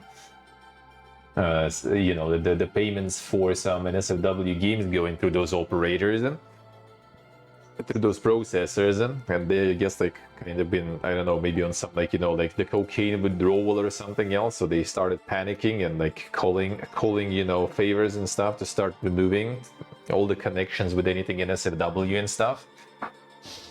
Not sure exactly what happened. But there's just way too much pool on like very irrelevant like facilities, very irrelevant how do you call them, foundations, very irrelevant companies. They shouldn't have that much pool whatsoever. If anything, there should be more options. Then it's gonna be kind of like well, Visa, MasterCard pulling out, and we're gonna reinforce we're gonna become like the Coomer Pay system pretty much, and take all the Coomer money, easy life. But you need to make something global, and that's hard. That is hard. So I guess we'll see. I guess we will see.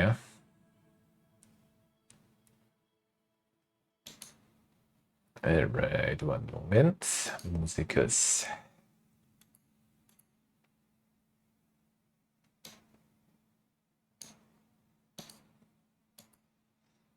Switch soundtracku.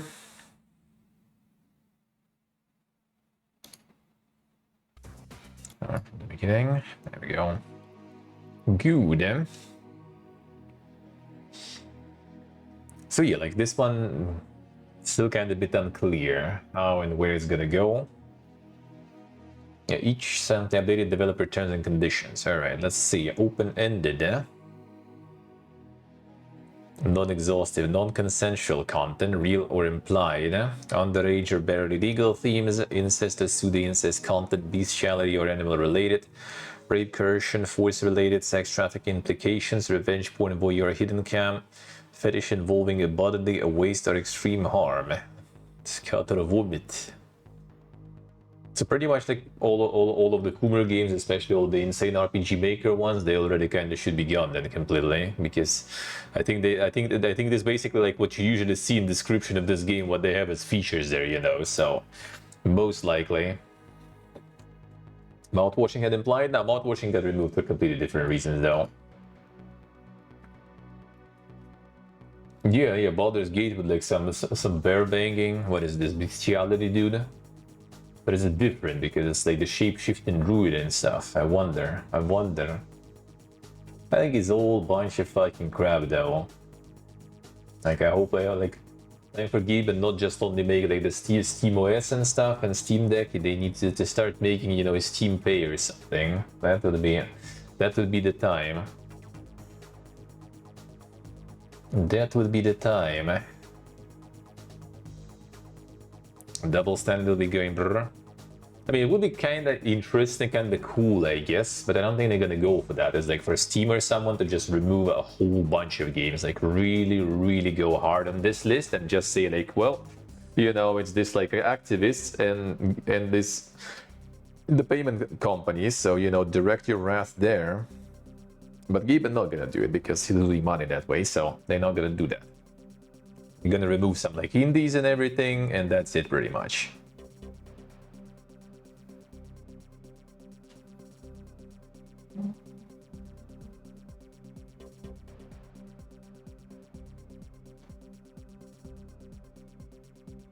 If they canceled everything not based on how much money it makes, I mean that would be good. That would be right to do, and that would actually kind of like would rally the people a little.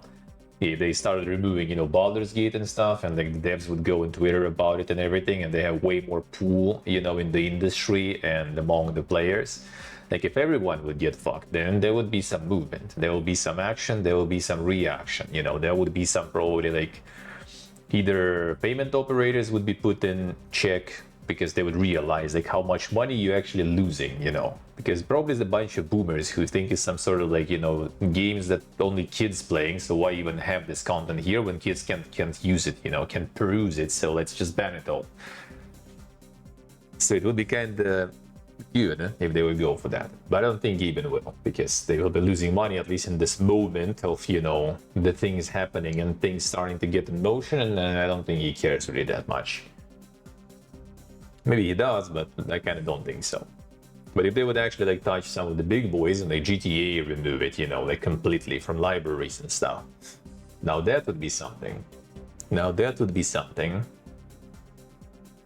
If real money gets that, yeah, exactly. Like you take some AAA games out of the game, all those like, you know, like Take-Two's, you know, EA's and stuff, they would start pulling their strings there already, and all those like collective shouts and stuff would be silenced instantly. Most likely. The payment operators also would be like told then to fuck off.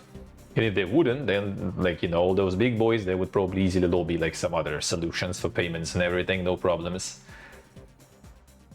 But yeah, it is really PP again. Way too much power in the hands of people who shouldn't have that sort of authority.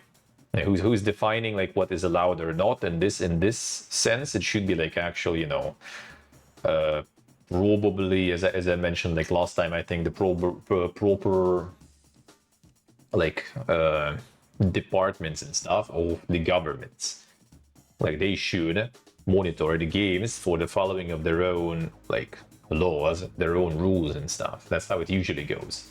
Like some sort of piece of art, you know, comes out, it wants to get to some market, they do the expertise of that content, they check like movies and stuff, right? They check it if it fits into their like set of laws and rules. If it does, they give them permission to be published in the country. That's how it should be. Like countries and their authorities and their laws should be deciding.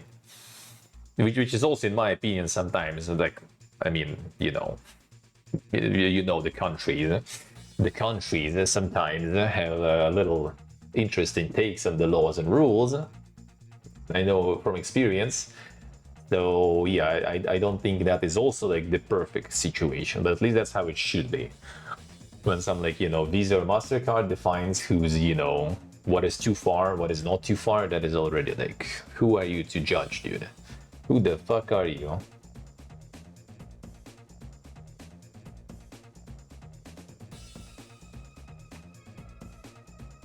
Zebrello.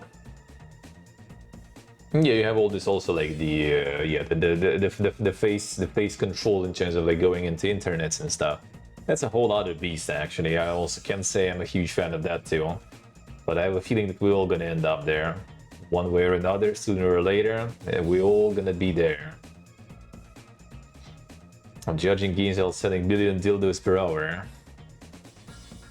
I wouldn't be surprised if there's like some sort of like, you know, like brothels and stuff like this in some places that just have acquiring and everything, and they have like the MasterCard, you know, terminals or like Visa terminals there where people just, you know, do the, you know, do their NFC pay with their like iPhone and stuff, and then go peruse some potential sexual traffic victims or something, you know. you start digging into all this like ethicality of things, you can find so much shit, but no one's gonna do it. I think it's just basically like because like someone like panicked for some reason. I don't know, like even though it's both kind of MasterCard and Visa, maybe like one started panicking and another one was like, oh shit, they can, maybe they know something. How about we also do that then? You know. So yeah, like who are exactly those you know, paragons of virtue and the examples of this like super morality who are like checking all those like checklists and stuff like this? MasterCard said they didn't do it. All right. Maybe it's in general was just like some like, you know, he said she said sort of situation and someone already panicked and started just like pulling things.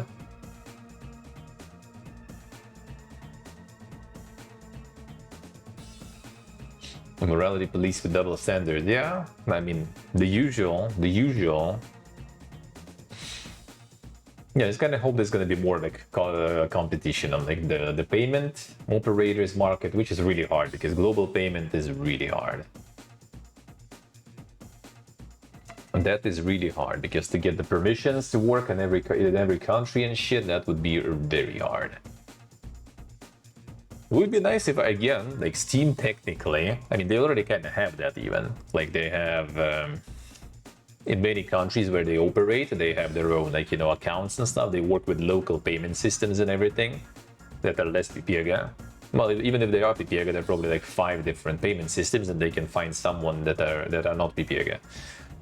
But I guess they still don't want to kind of like sacrifice, you know, MasterCard and Visa because it's still the most, you know, widespread like cards. Gotta get the tariffs on the weeb slop, yeah.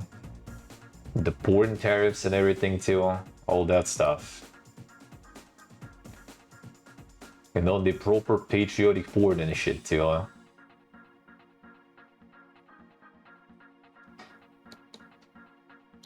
Oh yeah, there it is. Microsoft begin rolling out Xbox account age verification checks in response to UK Online Safety Act. Set to become concrete requirement early next year.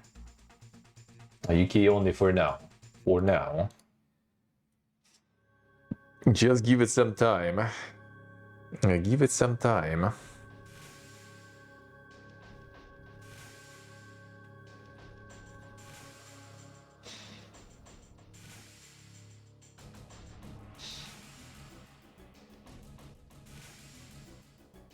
You know, so they're requiring you also to go the verification. A live photo, upload one of your government issued IDs in the form of passport, driving license, or national ID card. Provide mobile phone number, enter your credit card details. Third-party verification software, Yoti. All right. I don't know, man. I don't know about like, should it be like government software for that, or should it be third-party? I do think it should be government because I don't know who's gonna have better safety for that, honestly. Like government already, like, you know, knows shit about you anyway, so it's not like they're gonna learn more. But they also probably gonna have way worse, you know, informational security then. Well, they also verify developers at third party on Steam, I see, you know.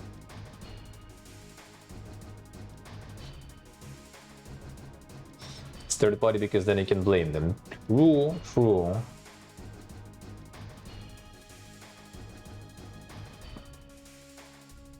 I'm going to implement the same thing in the EU soon. Yeah, I think so.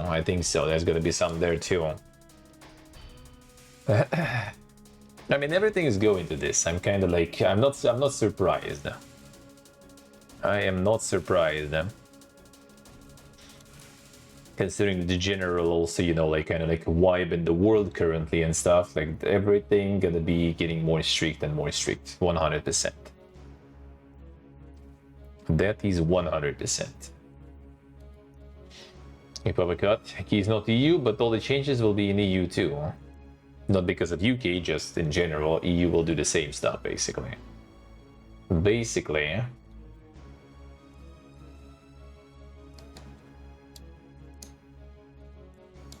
It has nothing to do with UK.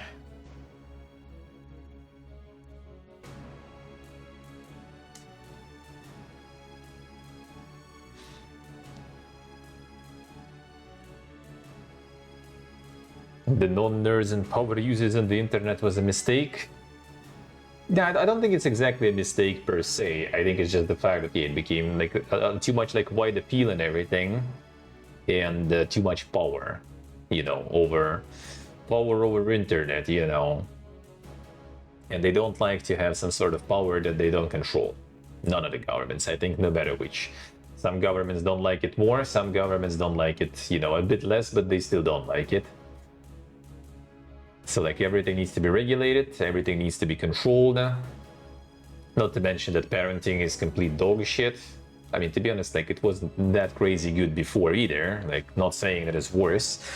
I guess it kind of got a little more tools to procrastinate parenting, you know.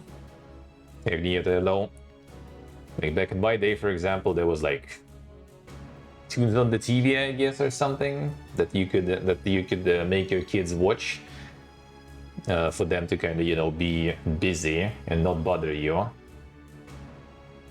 But nowadays you got all the iPad parenting and stuff going, which is even more dank. And a lot of people, I guess, not really like offsetting too much of the parenting to the internet, while not having a lot of control over what their kids doing there. I can tell that with the authority in a way, because like my parents didn't know shit and didn't give a shit what I was doing online. But at least back in our days, I guess the online was a little better place.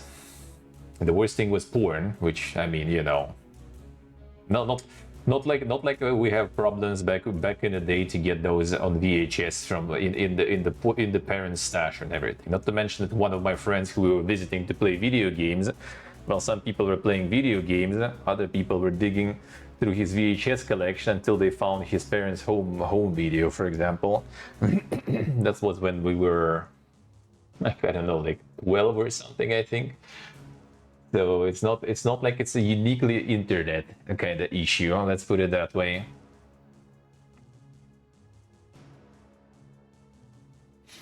And the worst you could come across back then, porn and gore. Well, not to mention like the night segment of the TV channels had the first thing, and any time of the day there was gore on the TV. Like when I was gathering to school, like 8:30, school was starting the first lesson. I was usually going like 7:55 because I needed to walk for a while, and then I need to kind of, you know, change, because we're changing shoes usually in schools. That's how the rules go, because you also kind of need to in winter and stuff, right? So you don't drag all this like dirt inside the school. So I was going like 7:55 or something, leaving or like gathering, and there was like the kind of like regular show that was basically just like showing all the crimes, all the accidents and stuff that happened in city over like the last few hours. So there was everything, with like this like monotonous lady, you know, like reading all this, like, oh, like today, you know, like the LAN cafe was robbed and the administrator was murdered. Here's like the photos of like murdered administrator, you know, and everything. That was all over the place there.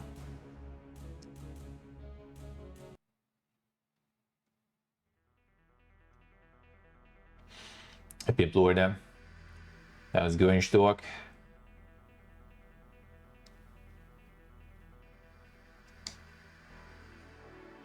And then everyone blames government, not parents. Yeah. Well, it's not like blaming government, or they're blaming the content, right? They're blaming people, you know, like they're blaming internet.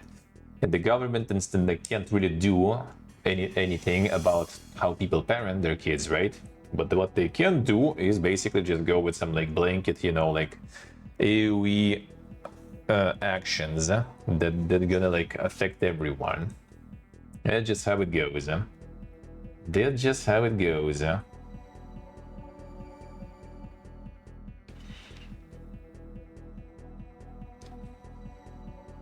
No, the government is also kind of like blamed, of course, but yeah, I think mostly it's like the evil internet. All those, you know, like here they blame West, you know, and stuff for all the content and everything, such a bad one and stuff, you know. promoting the wrong values and stuff like that. The usual, you always blame something, I always blame someone. That's just how it goes, man. That's just how it goes, huh? Despite Suicide Squad's fate, Warner Brothers look set to have Gotham Knights devs make a live service game. Another one. Hey, Corsadelo, how we doing, man? All grew up normal people, right? I mean, I wouldn't say so. Like, I don't know, like whatever kind of like complete PPG stuff we watched it online. I don't know, nothing that crazy. Nothing that crazy there. Ikagikolo, how we doing? More live service, dude, huh? Executive producer listing is looking for a senior dev to lead the development of a high-quality AAA game based on one of the iconic IPs from the vast Warner Brothers and DC Comics catalog. Oversee all phases of development from concept to post-launch live operations. There it is, man. There it is. Post-launch content and live service strategy. Designed to keep players engaged long-term. A deep understanding of the full game development lifecycle, including live services. Kyuk. Another one. I mean, live services per se are kind of like not like inherently bad if it's a good game. If it's a good game. But sadly there ain't that many good games though. There ain't that many examples of good ones. Not to mention that some of them, like in case of Fallout 76, they take like, you know, years to actually get on the right track and start actually get going, you know, into the right direction and getting better. And Fallout 76, to be honest, already had like a lot of things in that were good. It's just like the shitty reception initially kind of like made people just completely, you know, deny anything good about the game and never look into it. And then some of the changes that they started doing made people actually check it out and realize like, dude, that's actually kind of good. And the thing is, it was good already. It's just like you watch too many YouTubers, dude, huh? Who barely played themselves, huh? To make the judgment.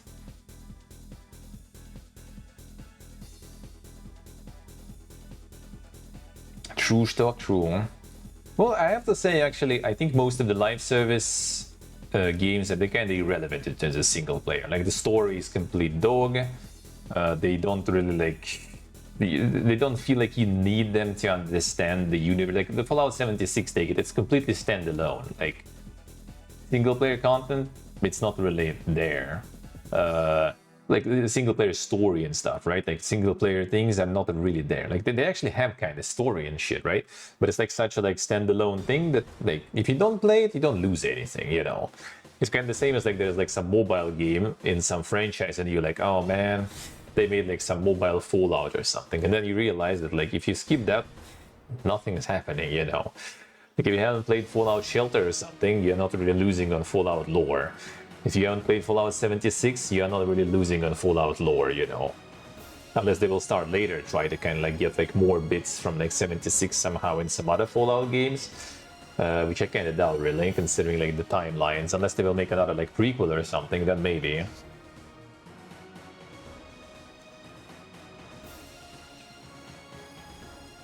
That's Ishtok, I see, yeah.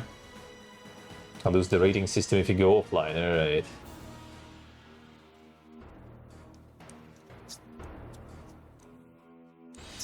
Spending all the money into Warhammer Minis, CSC.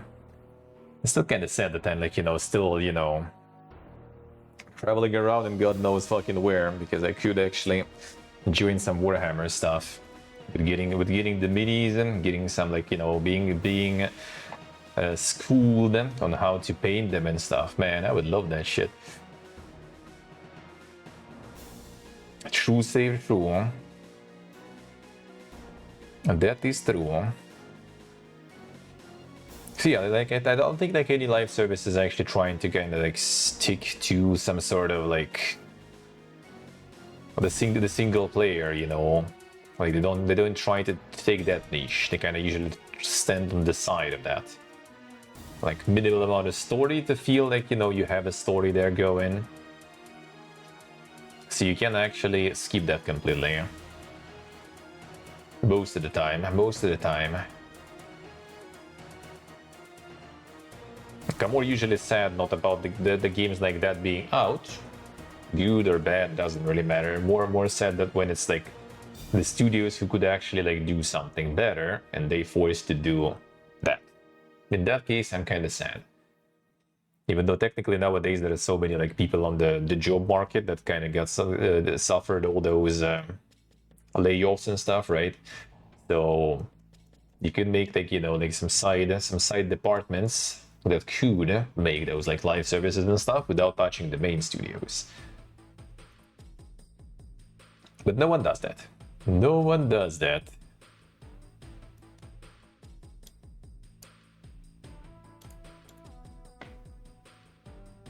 Sony suing Tencent to prevent irreparable harm inflicted by Horizon knockoff Light of Multiram. Yeah, that one is actually kind of very knockoff indeed.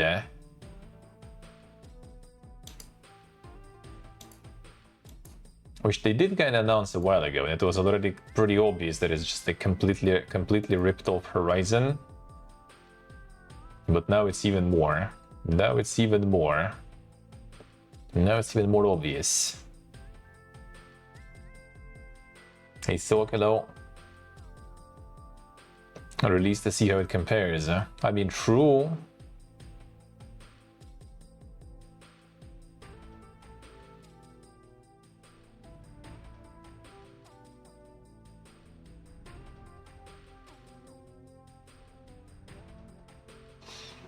At the same time, like the knockoff stuff, right? Like, why? Because they kind of have like, you know, like animalistic like robots, and in the same time kind of like primal-ish human civilization in sort of like, you know, this like wild world. Is that already enough really to kind of just like say that it's complete rip-off? Like, I just kind of wonder. I'm sure it's kind of like very specific, I guess, like combination of things, but if you think about it, if you just take like, I don't know, like, right, we have like, you know, orcs, and we have you know, like some fantasy knights versus them, and all of that in some sort of like, you know, like gothic world with like castles and stuff. But like so many games and everything gonna fall under that category too. It's just like there's not a lot of games that are using this specific kind of setting, so it feels like it's like unique to Horizon and stuff. But why someone else can't make something like that? Yeah, the looks of the robots, but that's because it's animalistic robots, right? They're just repeating the actual animals. Like, how can you make them different if they just repeat the actual animals, though? I don't know, man. So they did sue Tencent? Yep, they do be suing them right now. That's what the lawsuit is for. Yeah, I wonder how it's gonna go. That would mean Battlefield. Yeah, like take any like militaristic shooter and stuff. Then, like, should we like sue all of them? Should they sue each other all the time? I don't know. There might be more stuff though, right? Like, I haven't really looked into it too much. Like, maybe they got even more things kind of like ripped off and stuff. We'll see, I guess. But yeah, they are suing them. They are suing them.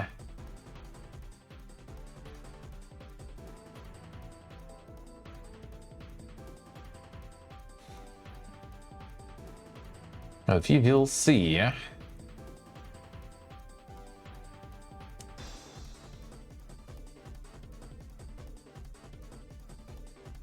No concrete things here yet. I guess we'll wait. It's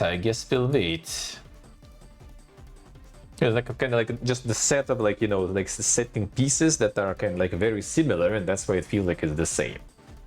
But if you take like, again, yeah, like any militaristic shooter and stuff, and it's just, I guess they all the same.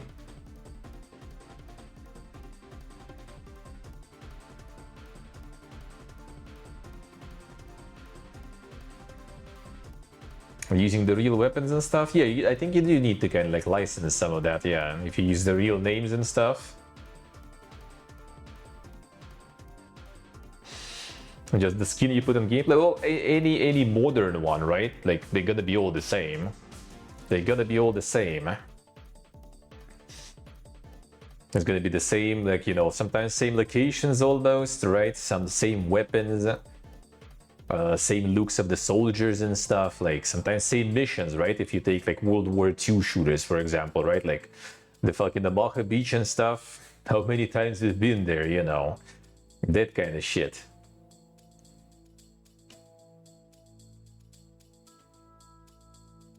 Yeah, that's why they mostly kind of don't even use. I mean, like, speaking of AK, I think there's like so many ripoffs that like actual AK is like barely getting any money, because I think there's just a bunch of ripoffs being made, and they're not getting paid shit really.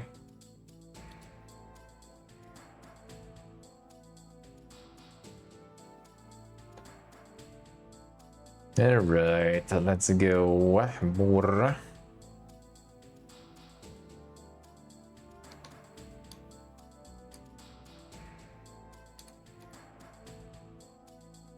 Monster Hunter Wilds getting an endgame expansion ahead of schedule as Capcom keep hunting player approval. More endless Naimon hunters. Well, I think like if there would be like no performance and stuff, it will be all fine. Issues. No, there is already no performance. I mean, if there will be no performance issues, you know. Like, I don't think the problem is in the endgame content, honestly. I mean, I don't know though. Maybe people who are like mega grinders, they do have problems with them game content. Sure. I, as like very casual player, I am fine.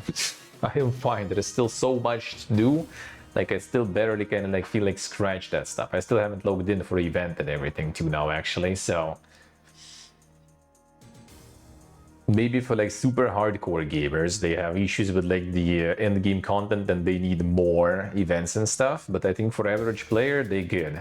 Like the main issue they need to fix to fix the player approval, they need to fix the performance. The performance is still dog. Performance is complete shit. Hey, Hellraiser. Performance is absolute dog shit. I still haven't launched it on my laptop. I need to do it and get some event tickets, so maybe catch something at least.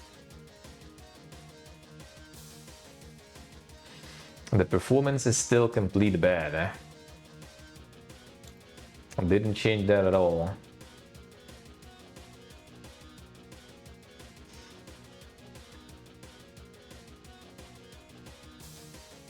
Oh, there we go. The move in the right direction, but will they find something? That's the real question. Itch.io seeking out new payment processors who are more comfortable with adult material. I love you guys. Ship Shubik, welcome back to the dungeon. Thank you, sir. Thank you, man. Thank you, thank you. Buy soundtrack for 70 euro. Boog. True, true. Totally not safe there. The indie season, oh man, indie season for me that goes already for a long time, honestly. And I'm loving it.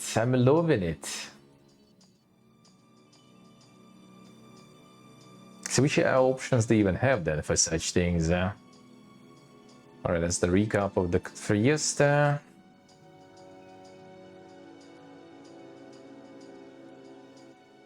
Yeah, so Valve being much larger corporation, that's why their bond wave is not as big, yeah?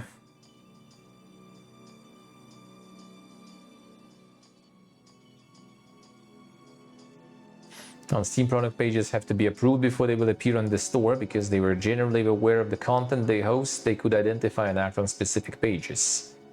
I think even like led through quite a lot of like dank humor shit too, to be honest. They maybe did catch some, but a lot of things went through.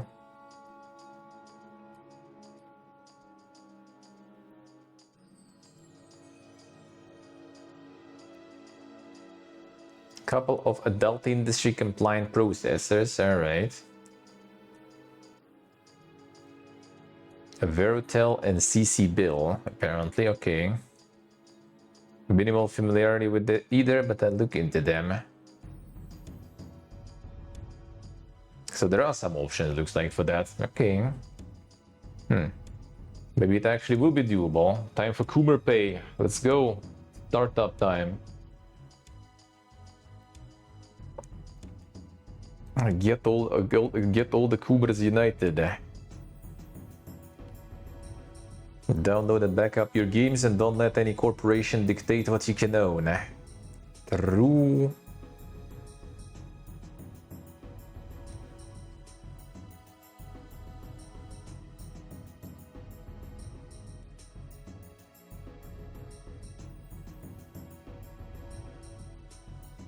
I already read the list of forbidden topics.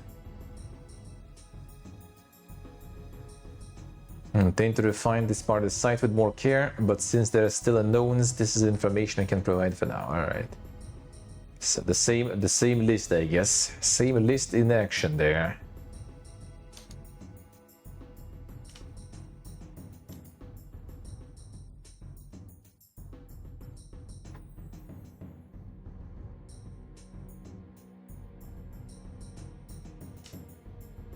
Alright, more.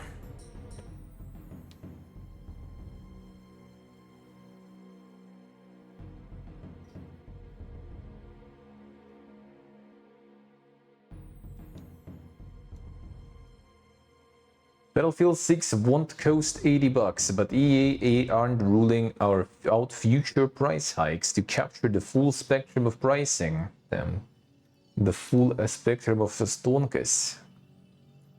We'll continue to look at opportunities to deliver great value to our players. Insane.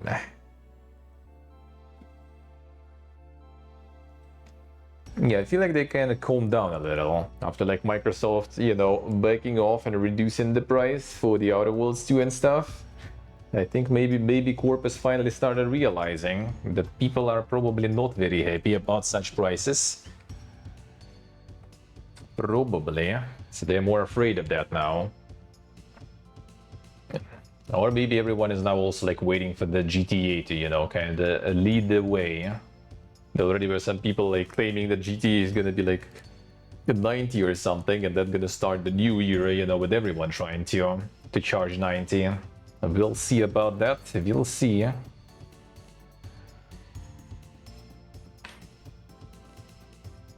Do you think it's way too much? Way too much. GTA is gonna be $80-90? Most likely, yeah. I think so. Like knowing their publishers and stuff, they do be very greedy. So I think they're gonna farm that shit. I think they're gonna farm that. I mean, they could try to kind of like go with like a lower price and then try to kind of, you know, like upsell on like online, like sell online separately, for example. That does sound kind of like a little too far though, but yeah, we'll see. See what we gotta see. Both of them stonks there.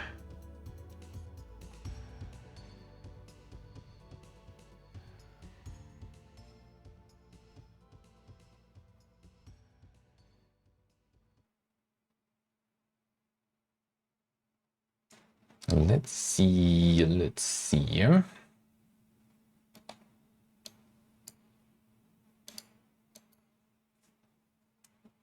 Subnautica 2 delay actually proves Krafton aren't mismanaging their games, says exec. Claiming otherwise is evidence of a reasoning gap.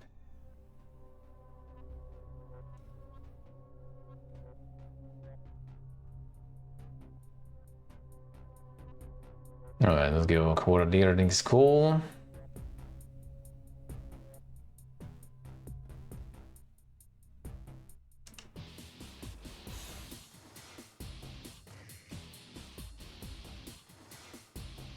Alright, the analysts and stuff. Let's see the statement then.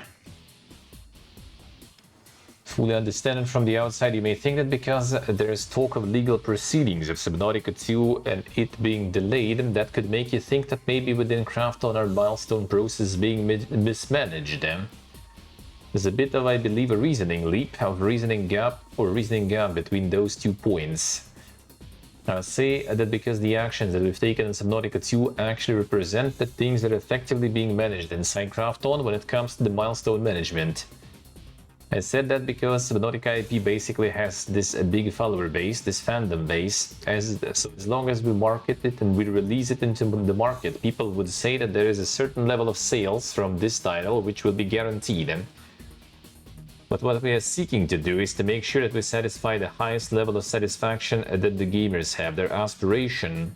So because we manage the whole milestone process very rigorously within the company, we're able to make the decision that we made regarding Subnautica 2, and because we felt that the game was not up to par, not up to the level that we had wished it to be.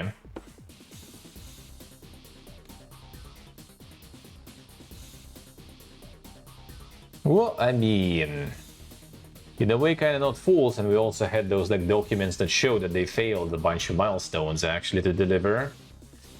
Even though it's hard to say like how genuine the documents were, like the publisher confirmed they're genuine, but you know, publisher is kind of a little biased in that matter, so hard to say. Hard to say.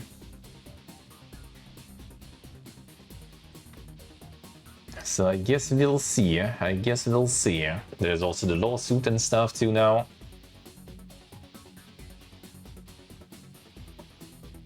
Let's see, Hellraiser, let's see.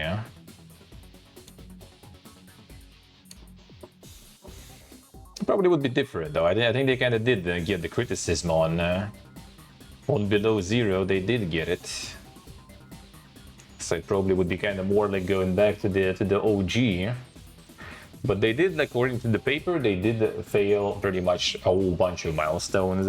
So they totally weren't exactly going at full capacity and already wanted to deliver, you know, the game, release it in early access. The publisher didn't want to. So all the leadership of the developer was thrown away. And publisher now is not delivering it.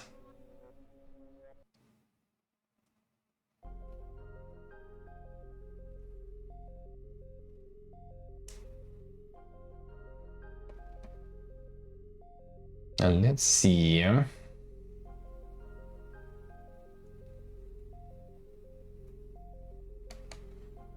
was like this stuff with Kojimbo. What was it exactly about? And they saw some bits and bats there. Hideo Kojima learned so many ways to kill people. Found the Summer Game Fest trailers a bit boring.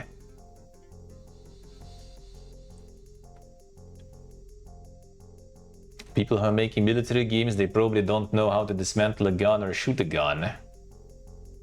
So that's kind of sad.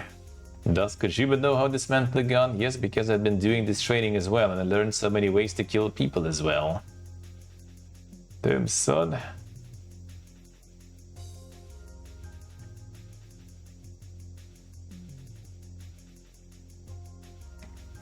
Isn't much else of note in the interview. I think that he basically just kind of said the AAA stuff is kind of like boring there.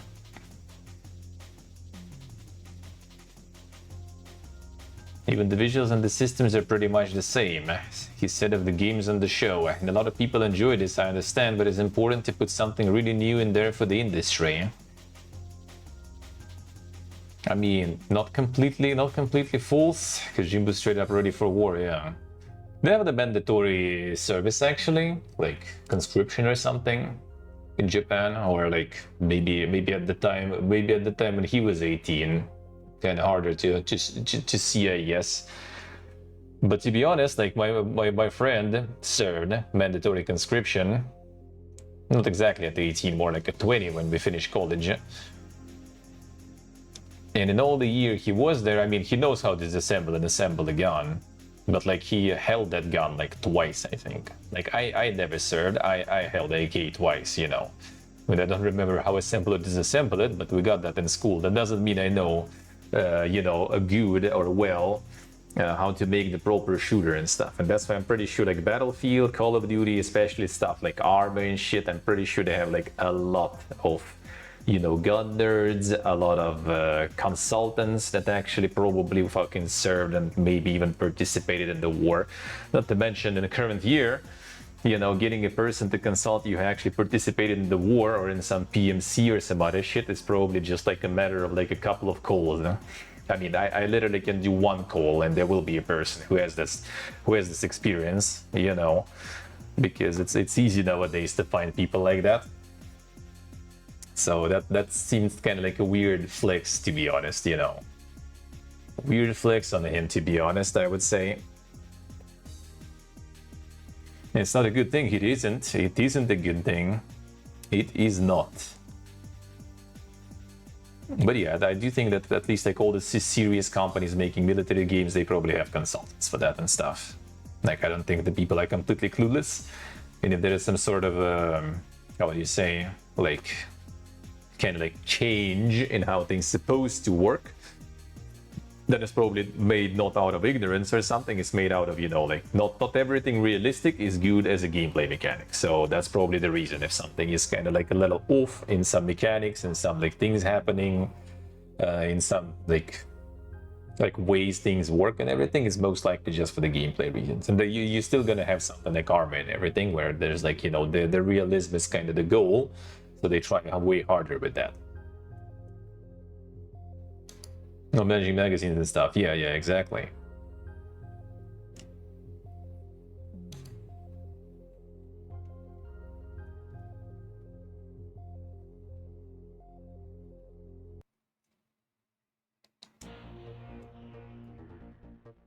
The unofficial Skyrim remake of Morrowind finally has a voice for every last character in Vardenfell. There it is. This one is also going hard. On the Skyrim time. 300 voice actors and lending their voices to give life to approximately 3,000 NPCs of Vardenfell. We're looking forward to you hearing them on your adventures. Looking forward to these adventures, huh? That would be nice. That would be nice. How many years was it? Oh yeah, that's a long one there. That's a long one.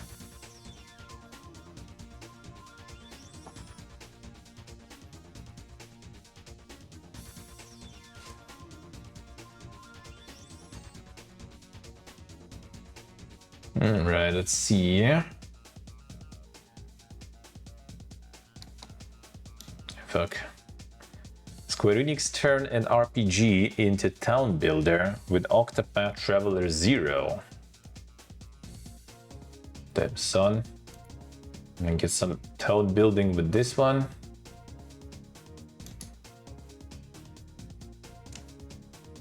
Oh, what the fuck?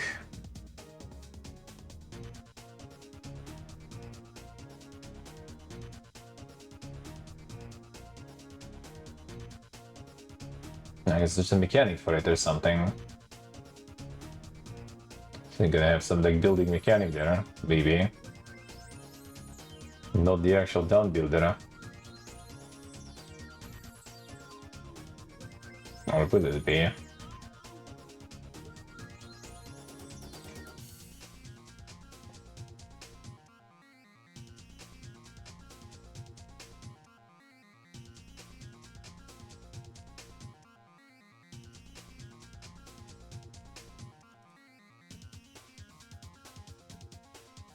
Until you heard the town builder, I see soccer, right? I'm not sure how big it will be into the town building. Like for now, it still seems kind of like some sort of like, you know, like RPG Yup and Fiesta. Okay, there we go. Now we're getting some building. Now town building is kind of like probably just the part of it. It's gonna be the kind of like elaborate Stardew. Yeah, you have the combat and stuff too. The 8 character battles.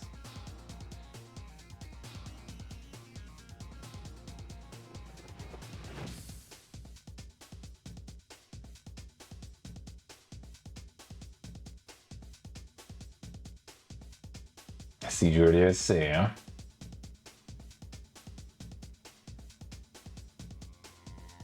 I see so guys say. Over 900 for the deck. What is this golden deck there you have? The fuck? What the fuck? What is this? The gold plated deck, yeah. Serbian deck? Brother, you went on vacation recently. You just kinda do the smart thing. Next time you plan vacation in the place where you can get the cheap deck, you know. I'm not sure how good it is in Turkey, but potentially. Man, it shouldn't be even that expensive of a flight there. Totally would be cheaper than paying that difference, and you're gonna have a little vacation there too. Or like some Emirates or something. I guess importing will be kind of bad because of the import tax and stuff. Because here people just import, like you can't even get it here officially, but like my friend got one, no problems. I think Clapping got himself a deck before, way before, a while ago. Kind of no problems, just like go to the local marketplace and get it. Well, actually, let me see. Steam Deck. OLED even, alright.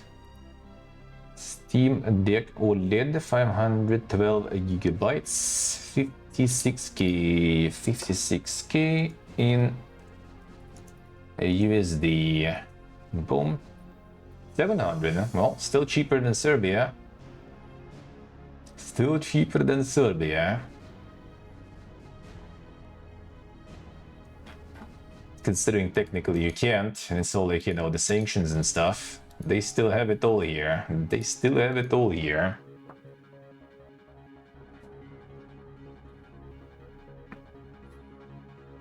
Hey, guys, the money, hello. How we doing? How's it going?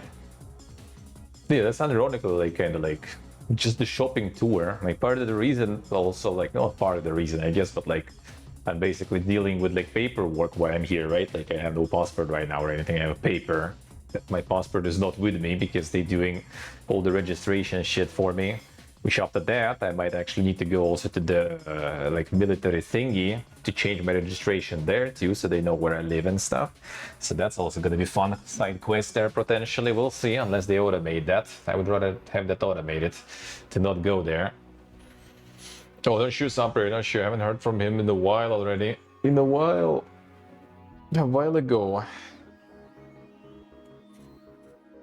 So then also, well, obviously meeting with everyone, right? And another reason I just want to get the DJI Neo, the little drone with the camera that I'm gonna be using on my travels to stream from. I'm gonna set it all up so we can fly some drone and stream. And again, that shit is cheaper here than many other places. You basically buy it here for the official, like, you know, price tag of DJI from their official store. Somehow. You could get even cheaper in Dubai though. Like, I'm not sure about the Steam Deck, need to know, but like a lot of DJI stuff, for example, you just like, when you have layover in Dubai or you just like stay there for some time, you just go to the duty free, and apparently like in Dubai, duty free is like fucking stadium size or something, and you can get like anything there. GPUs, there you go, no tax, there it is. So maybe you can find even that there. Just need to find a place where you can get the cheap stuff and just travel through that and get it. And there it is. There it is.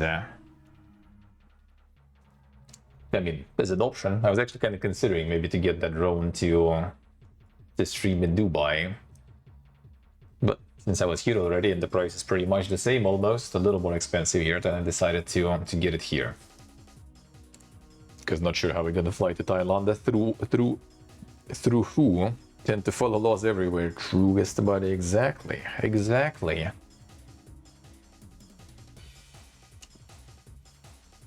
I already had enough places where breaking the laws is not a very good idea, to be honest, in many places. Even if you get in some European jail that is more kind of like a sanatorium or something, you still probably don't really want to. Jail is a jail anyway. Might be a bit cozier, but it's still the same. Still lose your freedom.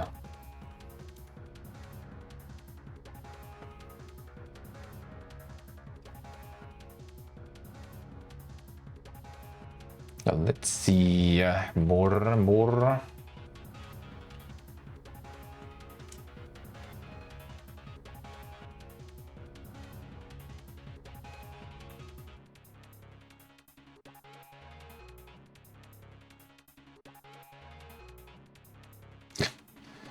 Really, no? I mean, I'm not surprised, huh? Assassin's Creed 4 Black Flag voice actor claims Ubisoft threatened to sue him over remake tease. Matt Ryan might want to start making sure convention goers aren't quietly filming his piratey chats. Well, I mean, there's probably NDAs and stuff for that shit. Like, well, you casually decide to tease something, you know. I mean, I think that was already quite obvious for a while. But yeah, like, you don't really go walk around yapping about what you do, and I guess that's why probably like some companies have like some very dank like rules how they do the voice acting and everything to keep it as secret as possible for as long as possible to prevent leaks like that. But yeah, I guess with this they confirm it for sure now.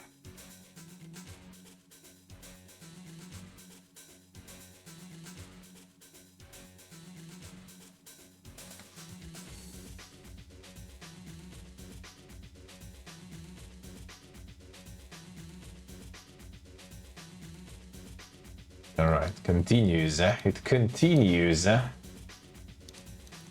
fiesta continues. Major payment firm behind each adult game call say they themselves face restrictions from another banking firm. Each re-indexed free NSFW games is still looking for new partner.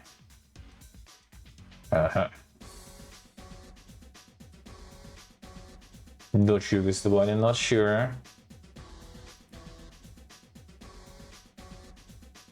One of the firms behind itch.io delistings, Stripe, have now informed the site that they themselves are acting under pressure from one of their own banking partners without naming names. They would like to support adult content in the future. Nonetheless, each is still looking for the new payment partners who are happier to process this kind of material. Well, I mean, Stripe is basically operating on the base of other cards, from what I remember. And other banks too. Like, they're not exactly themselves some massive, you know, payment operator. They're more kind of like a gate, I guess, on top of it, through which you can like buy and sell. So they're not like doing all this themselves. Stripe is currently unable to support sexually explicit content due to restrictions placed on them by their banking partners. Despite card networks generally supporting adult content with appropriate registrations, Stripe has indicated that they hope to be able to support adult content in the future.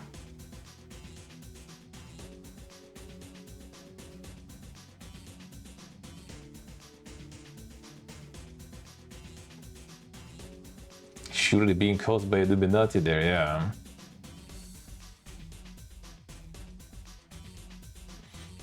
MasterCard has to try to gaslight people, yeah. Hope there will be even more. Hope there will be even more fiestas. As we were talking about earlier, we need like to get Given to remove more. You know, like need to get the Baldur's Gate for bestiality and everything, remove everything, and then people gonna get mad. Pages that have both contain sensitive material option checked and tags suggesting adult content, porn, mature, lewd, erotic, hentai, fetish. That's what they removing.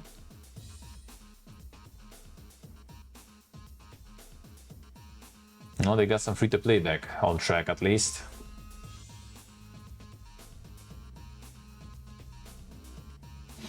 Steam calling them out of that shit. Now that is good, eh? I'll get there. We'll get to that.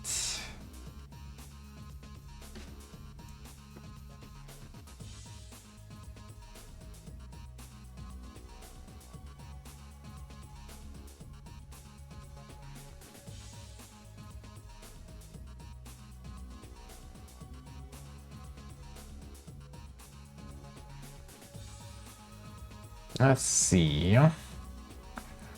New sheet, more sheet. I know this one.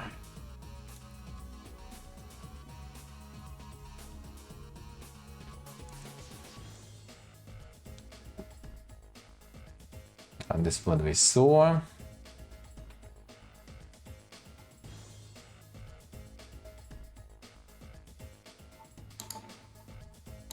And this one. This source.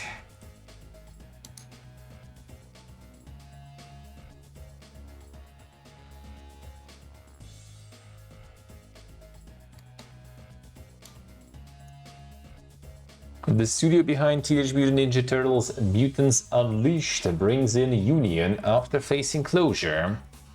Spanish studio A Heartful of Games says that its owner Outright Games intends to make all 28 employees redundant. They just don't stop laying off people, man, all over the place. The fiesta continues. A decision will result in the permanent closure of our studio and the loss of employment for all 28 professionals who make up our team.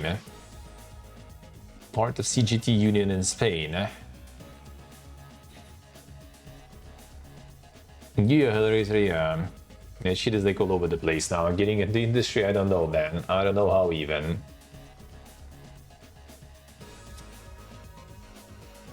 I don't even know. Following our acquisition and after 2 years of continued development, adapting to tight time and resource constraints, the Heartful of Games team delivered Teenage Mutant Ninja Turtles Mutants Unleashed. The project was completed on schedule without production issues. After launching in October 2024, the game met commercial expectations set by Outright. In August 2024, Heartful of Games began the development of a new project at Outright's request, despite the license not having been formally confirmed. This development was paused in January 2025 due to a reported lack of interest from the client in moving forward. A statement then claims that the change in leadership at Outright prompted the switch to prioritizing low-cost, fast turnaround projects. Studio said that it started work on the more ambitious projects in February 2025, as well as beginning development of a more modest title in hopes of securing an agreement. 3 months later, in April, we were informed that both developments would not move forward, and this time without any explanation, even though second was already at an advanced stage of production. But that same month, as far as we are aware, Outright Games Group proceeded with new strategic acquisitions and hires. The statement claims that over time, the frequency and scope of internal communications from Outright has progressively diminished, culminating in May 2025 when our studio was explicitly excluded from a corporate group meeting. Hey Warfare, hello. How we doing, man? Thank you for the streak. Industry left in 10 years? I mean, for sure. Absolutely. Nice on prayer. Enjoy the food, yeah. Enjoy.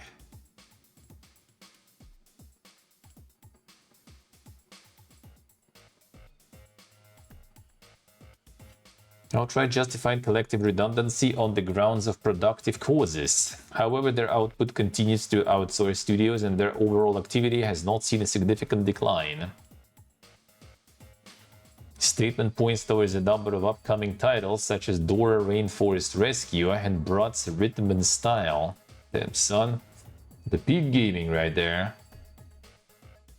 Our operational capacity would have allowed us to take on one of these projects in parallel with our ongoing work here, thereby making better use of resources while continuing to develop strategic and creative proposals aimed at securing more ambitious opportunities for Outright. Although we received and proactively submitted several initial license pitches, as mentioned above, and none were formalized by Outright. Heartful of Games consistently delivered commercially successful projects on time and met performance goals, and there is no operational or economic justification for Outright Games' decision to destroy 28 jobs without offering any redeployment options or exploring alternative ways to preserve them. Given the complexity of the situation, the team at Heartful of Games formed the Union section, supported by Video Game Union Coordination. Our goal is to defend our rights and stand up for workplace dignity. I hope they'll fuck them up. Outright Games entered into a formal consultation process regarding proposed closure of Heartful of Games. It's a difficult situation, not a decision we've taken lightly. We recognize the team's dedication and understand the impact this may have on those affected. Been in discussions with studio management for the past 6 months following internal review, and conversations are still ongoing with the employee representatives and as we work to confirm the best possible package and support for the team.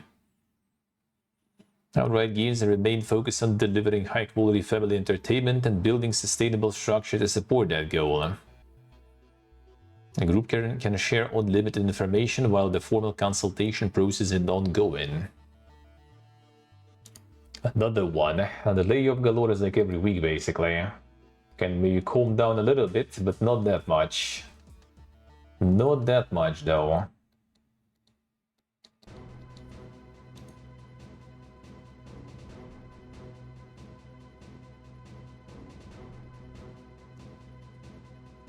Alright. Continue.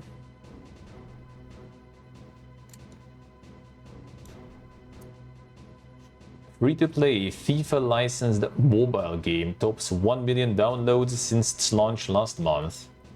1 million downloads, 5 million matches, 16 million goals. Developer Mythical, the FIFA rivals. Haven't even heard about this one. I mean, not playing mobile, not playing FIFA, so I guess that explains.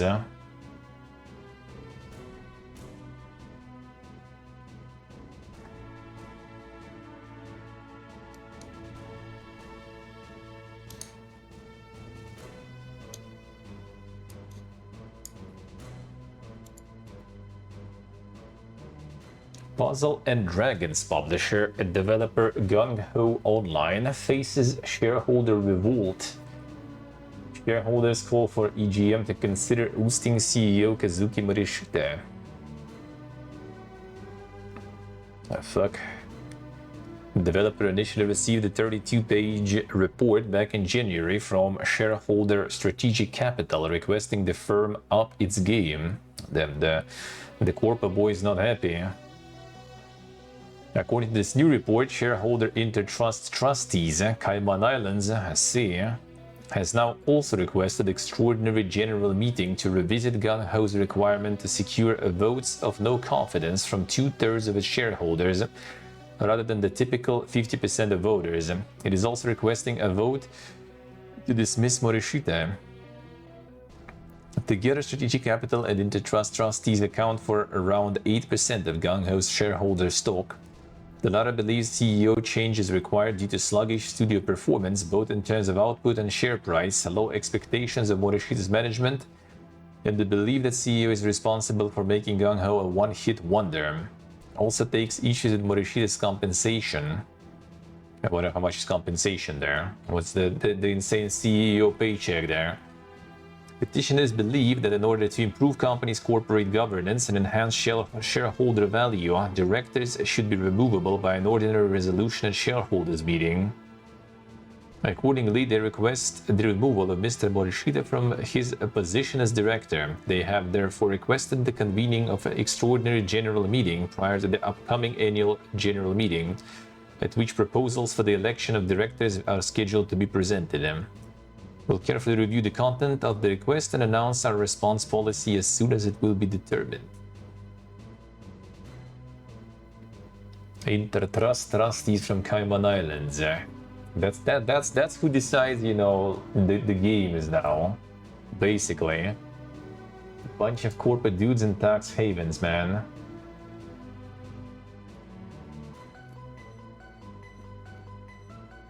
That's the way it goes nowadays.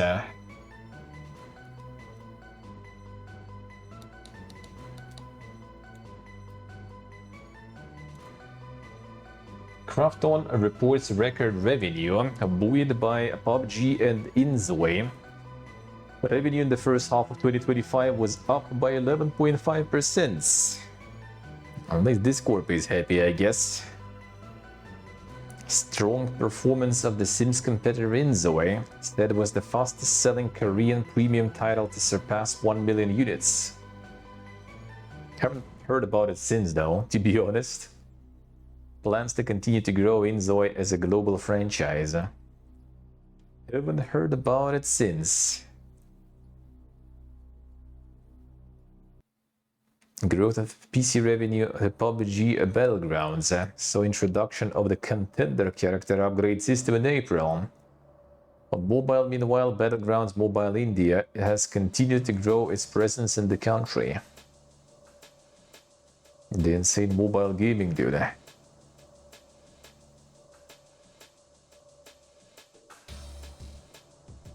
Krafton said it plans to invest in AI. Like on every investor meeting now, probably. Oh yeah, AI for sure, boys. For sure, we already own it. A recently introduced ORAC, evaluation benchmark for AI agents based on large language models. Company also developed a post-training method with SK Telecom to improve game-related inference performance. The aim is to refine these models and apply them to games that require more complex reasoning and decision-making. Try to get AI also for to get them game design mechanics to go, I guess.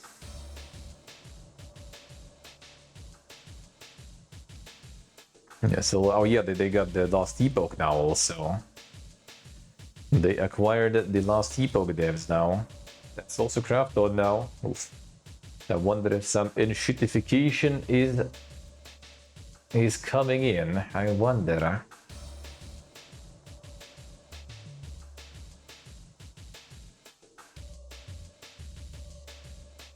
Let's see.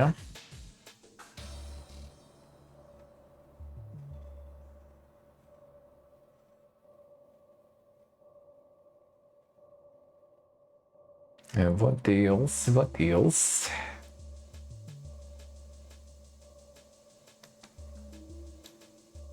Timson, our friend there.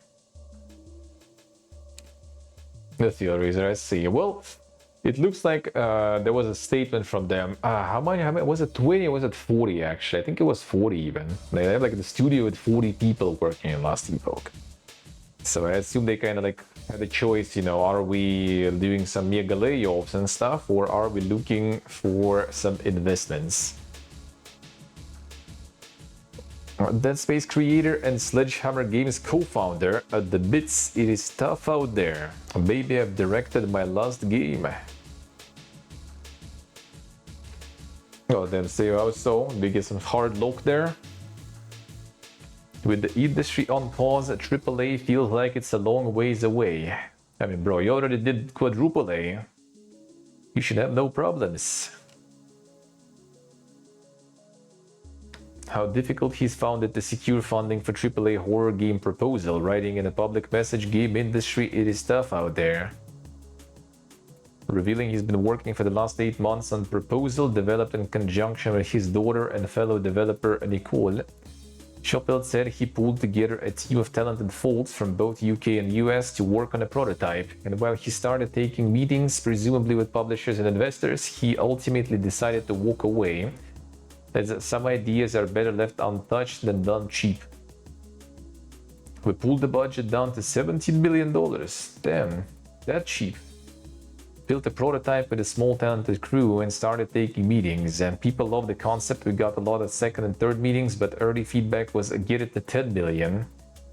Lately that number dropped to 2 to 5 million. So last month we decided to walk away. Like everyone wants just like little shit horrors basically. Who needs your you know, high budget stuff there, brother? We already played your high budget stuff when you needed to get like to buy the pack of finishers and executions there separately.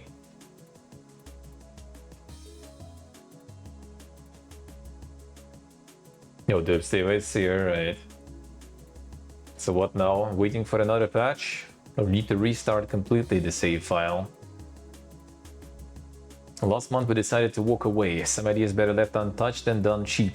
Them had a team of 6 here in the States and a full crew in the UK. Now everyone's looking for work.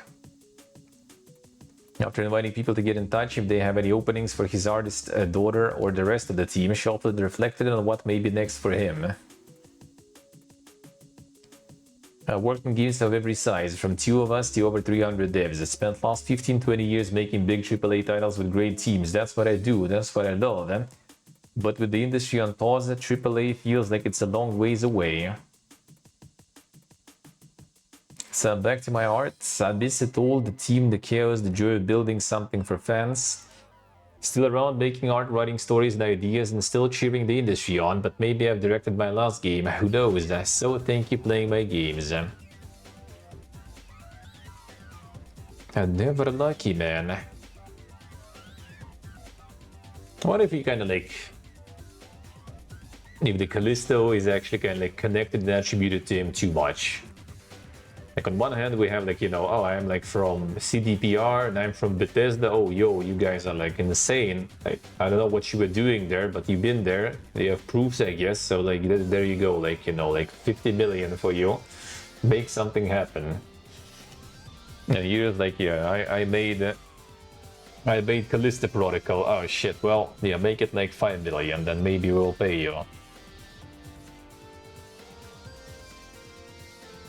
No, I mean, I bet it is like this nowadays, especially if you want to go full AAA out of nowhere, out of the blue, with your new studio, then asking for like 17 mil from the get-go. I don't think nowadays that is, you know, that simple. I mean, in general, I guess maybe there was like a lot of wild money, like in Corona times, maybe. But all the industry economical uncertainty comes from.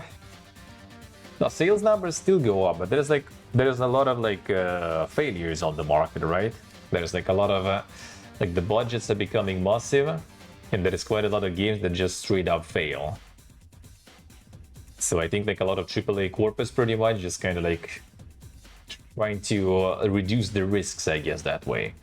So they're like developing something for years, spending a shitload of money, and then when it's possible, they start, you know, kind of like to call the numbers to reduce their losses, because they don't know if they're gonna get like enough profits, I guess, making another like live service slop or something. I would assume. And they tried not making shit games. Yeah, I guess. Well, I mean, technically, like, look at the last Doom, right? Like, it ain't really bad game by any means. Like, it's solid, but that didn't sell that well. You can say it's Game Pass because of the Game Pass, right? But you take Grounded 2, for example, that is also on Game Pass, and that shit had wild numbers on Steam, for example, too. So, like, pricing, people not kind of like willing to take a leap into some AAA game because price, questionable performance, you know, like a lot of like kind of like issues like that. And it's just kind of like, you know, I guess that's the only way Corpus can kind of like get the quick good numbers, I guess. So like they need to do some investor calls, show that we are growing, you know, the number go up, the stone could go up. So that's why they kind of like trying to like reach and achieve it somehow. And how to do it? Well, I mean, if you can't increase the income, then you can try to achieve it by decreasing the expenses, I guess. So they start like, you know, reducing the number of people working, reducing the salaries, showing good numbers to investors, and everyone's happy, I guess. Hard to say, because like some publishers did get some like misses rather than hits. Like take Ubisoft, for example, right? These guys like missed quite a lot recently. You take like Skull and Bones, you take Star Wars Outlaws, like, not complete failures, but not the best ones. The Avatar one also, I think, was kinda nowhere to be found after just a little bit.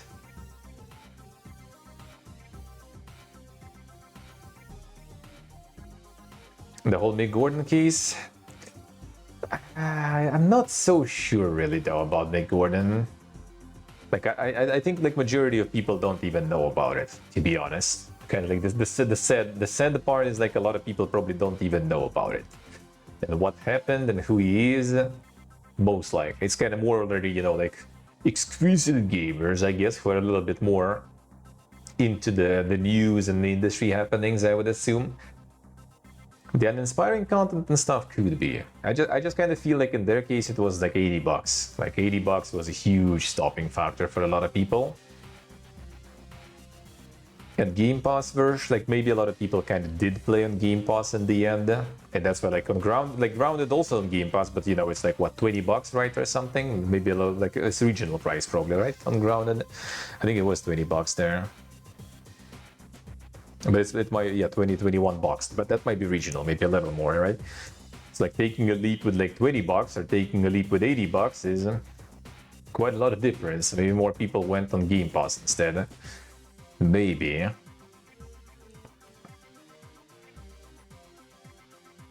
Yeah, there is a, yeah. I mean, dope.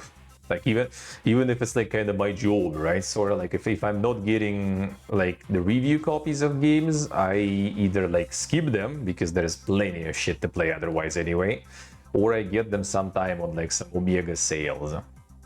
And considering the amount of games lately, that is not like if I miss something on release, chances that I gotta like pick it up sometime later are very low because there's constantly stuff to play. And you have the backlog, you have sales where you can pick something up very cheap, you know. You use max if possible. Yep, understandable. Like that's the thing. It's also like before, for example, I remember, right? Like we had regional prices, so we never really paid like 80 and stuff, right? But like even the regional price before, I was kind of like paying for decent amount of games because kind of like I don't know, like it didn't feel that there's that much stuff to play. Like was kind of forming the library. There wasn't that many releases back then. I could kind of like consider that. And since then, like, well, all right, I'm not gonna get like Battlefield 6, for example, right? Like, would I be sad about it? Like, fuck no. There's plenty of other stuff to play, you know. Like, I already have like a lot of backlog and a lot of front log to play. Like, I will be fine. Then there is also the whole layer of like live service, MMOs, and other things that you can always like, kind of feeling like returning and playing some more Fallout 76. I gotta install it and I'm gonna just disappear there for 2 months, no problems, you know. So I just kind of like I don't feel like compelled anymore to like go and buy something like for full price or like half the price even. Like I haven't played Elden Ring since. Like I didn't get the review copy, I guess. You know, like some companies they kind of like more picky with like streamers and content creators, or they don't even know about you. Maybe if you kind of like try to reach out yourself, maybe like some big companies are pretty good with that. Some just like you just don't exist for them. And even with all the sales and stuff, I'm like, nah, I'll wait. I'll wait. Yeah, in the sales are coming pretty fast nowadays to many games. And then you have like, you know, all the issues on release and stuff. Then you have a whole bunch of DLCs rolling out, right? Like KCD 2, for example, right? Like I could already get it really. I still play the first one, so that's why I delayed. And now I also probably might as well try to get it when like almost all DLCs will be out, just so I can play it with all the DLCs. I don't need to play like once, then return, you know, like they don't need to do this bouncing anymore. I'm just gonna go for one, you know, like chunk, and that's it. And that's it. So you have like so much stuff to play and so much stuff like already to play in your libraries, and then you have like so much stuff you can get on sale at any moment, pretty cheap. Not to mention free games on Epic, free games on Steam, you know. And you get into MMOs and you can just like disappear completely. Get some mods, get like Fallout London or something installed. That was like a solid, like I don't remember exactly, but I think like 70 hours or even more for me. And I wasn't even doing like everything completely. I still kind of was trying to go somewhat fast through the game. And that was free. You already have Fallout 4? Just install it. Boom, there's more. Like the fucking Archelaus was like, I just checked today, right? Archelaus was like 138 hours. You also don't pay anything for it. So like the gaming right now, like you're eating good.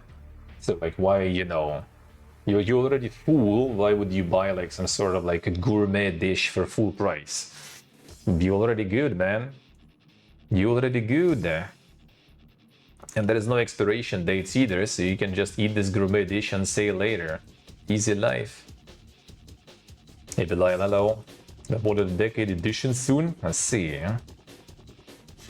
And yeah, Path of Exile, stuff like that. Like I do kind of feel like, yeah, being addicted to some games like this, like some people play Destiny, some people play Warframe, something like that. Like, you good. Full of gaming, dude.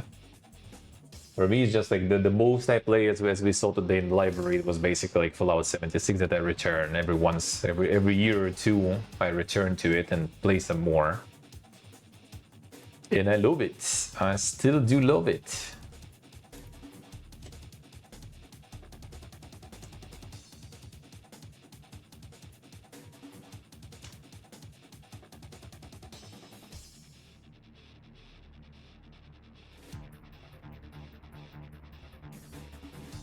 Yeah, probably was updated a bunch already since then, most likely.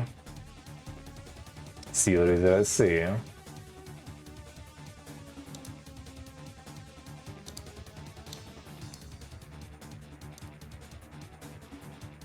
EA kicks off Q1 25-26 with a strong start, better than expected performances for EA Sports brands. CEO Andrew Wilson says a year ahead will be the most exciting launch slate in EA's history. The sports performing better than expected. Like, dude, how many fucking billions they made with the sports then?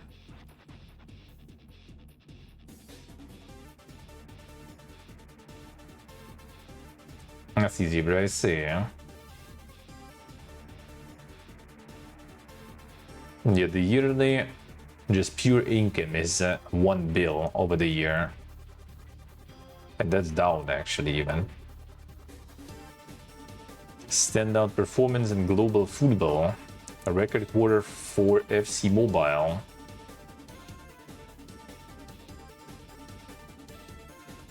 Battlefield 6's recent reveal, a multiplayer experience that is set to be unveiled later this week, as well as the upcoming launch of titles like Madden, NFL 26, FC 26, The Sims, and Skate. The outlook for 2026 fiscal year remains unchanged. High end of our guidance in Q1, highlighting resilience of our live services and the breadth of our portfolio. Strong fundamentals and a robust pipeline ahead, we remain confident in our full year guidance and long-term margin framework. Expects a more normalized curve for college football full game sales moving into the year, which will be partially offset by the launch of Madden NFL 26. Expectations are that early momentum in Apex Legends and catalog continues. Damn, even Apex momentum continues. I thought that was already kind of going down there.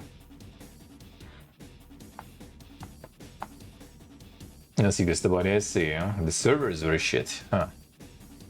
But they're the bad, eh?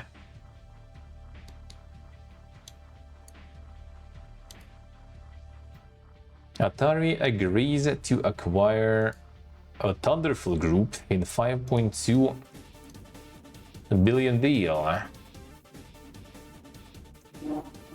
That much.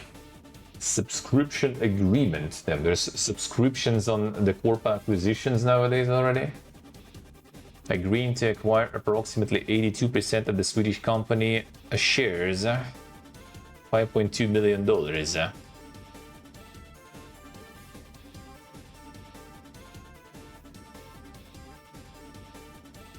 The game tanked. I mean, they did have quite a lot of, like, you know, thinking ones there, quite a lot of them. But still 5.2 million for Thunderful with all the stuff. Subject to approval by Thunderful shareholders.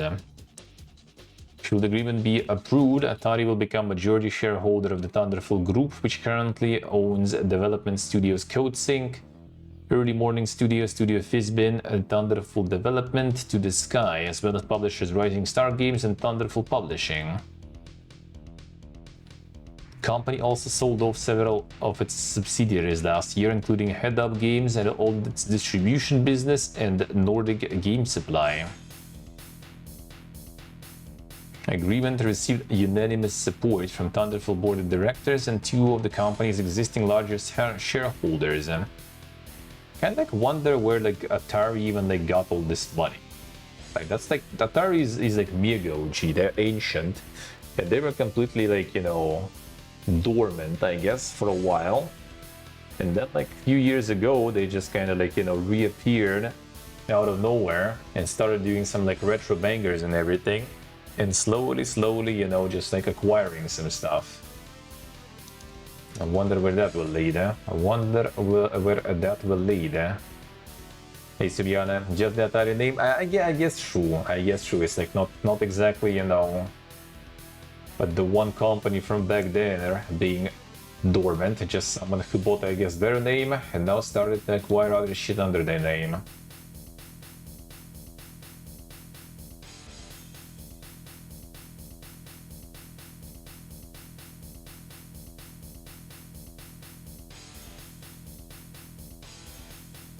Let's see.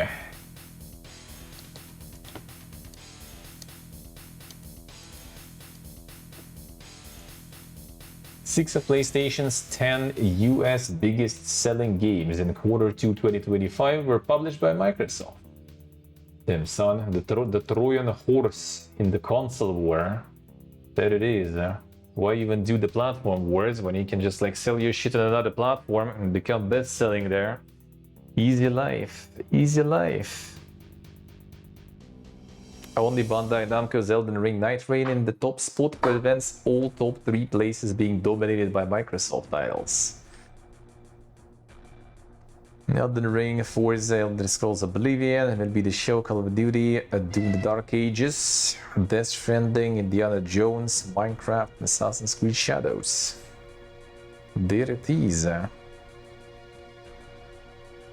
Microsoft platforms. Yeah, Microsoft platforms already has Microsoft games. None of that PlayStation, none of that Sony stuff, and all the sports shit too.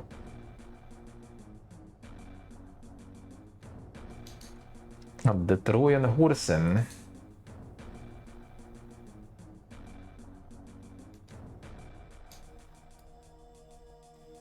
Ready or Not tops 2 million console sales in 2 weeks despite controversial changes.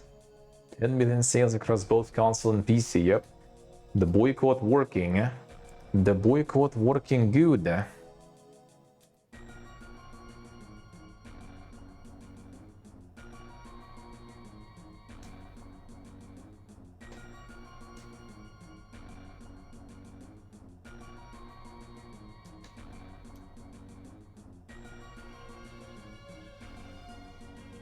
Capcom's back catalog titles dominate its Q1 game sales. Devil May Cry 5, Resident Evil Village, and Street Fighter 6 have all seen a boost in sales. Got good discounts, probably.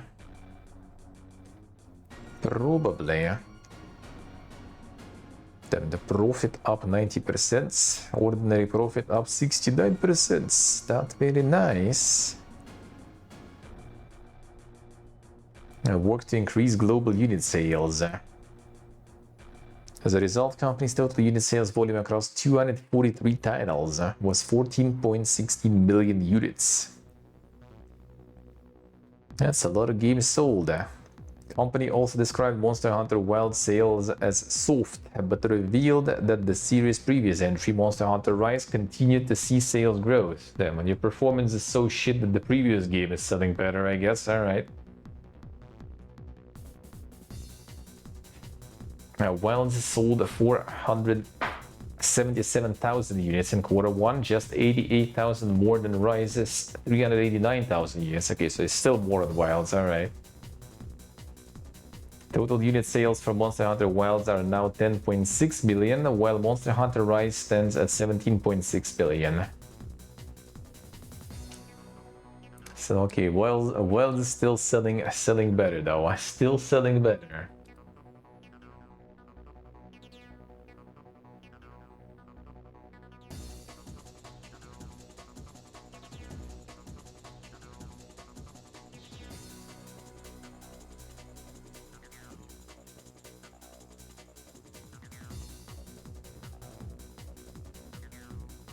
Let's see. Then the Switch stuff. Nintendo Switch 2 sold 5.82 million units in Q1. Switch 2 sales surpassed Nintendo's expectations, with the company now strengthening production to increase supply. And there is still no games, pretty much. But they be selling records. Operating profit up, ordinary profit down though. Sales up 132% year on year. Holy shit. I guess the Switch do be selling well there. Switch 2 software sales reached 8.67 million units. Nintendo Switch software sales totaled 24.4 million units. Nintendo, the Apple of gaming. I mean, yeah, I would say so. Well, the Apple still at least also kind of provides, you know, pretty kind of competitive tech, I guess, on the market. They're quite good, huh? Tech, let's be real, except for some like proprietary things going on and pretty high price for what it is. The tech is actually good. Switch's tech is not that good, huh? Let's put it that way. And the price, I guess, is kind of standard though, but still.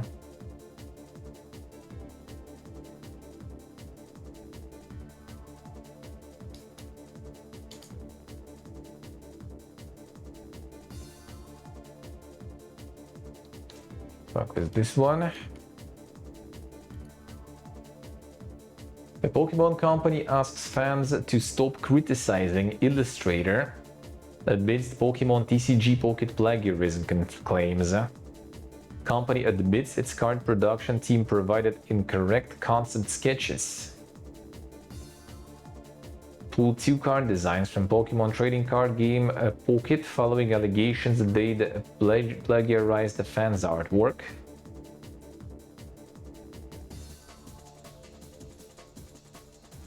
Came under scrutiny after a fan artist Juju posted comparison images of artwork they designed for a commission in 2021 that look very similar to the legendary bird Pokemon's new design. In response to the images, fans claimed Pokemon Company plagiarized their artist's work and urged Juju to take legal action. One fan even created a comparison video of the designs and suggested the design had been traced without credit. In response to these claims, Pokemon Company issued a statement on July 29th in which it acknowledged there was a production issue regarding the illustration of Ho-Oh featured in the immersive card artwork for Ho-Oh X 3-star and Lugia X 3-star. After internal review, we discovered the card production team provided incorrect materials as official documents to the illustrator commissioned to create these cards. As a result, it is conducting a broader investigation into the game's card design and has pulled both cards and replaced them with temporary placeholders while the team works to replace the artwork. Like nowadays, like big companies need to have like a special department that's just gonna like check things if some like artists in the company or an outsource didn't just like trace something or ewing something. A new art coming soon message. Company released a new statement on the controversy, which it posted to Pokemon TCG Pocket's Japanese X account. The new post, Pokemon Company took full responsibility for allegedly plagiarized designs, saying defects were caused by the card production team at the Pokemon Company and Creatures Inc., providing the illustrator with incorrect official materials. While most illustrations are typically created with the illustrator's creativity and individuality in mind, some illustrations are requested to be cleaned up from concept sketches created by the card production team. This incident occurred in another case where the card production team provided incorrect concept sketches. Further down the post, company then asked fans to refrain from criticizing or slandering at the card's illustrator as they faithfully followed the client's request. We'd like once again to offer our deepest apologies for the inconvenience caused to fans who support Pokemon on a daily basis and to illustrators who support the production of Pokemon cards. Continue to strive for more thorough quality control to prevent recurrence so that everyone can enjoy a Pokemon card game with peace of mind. And what a time to be alive.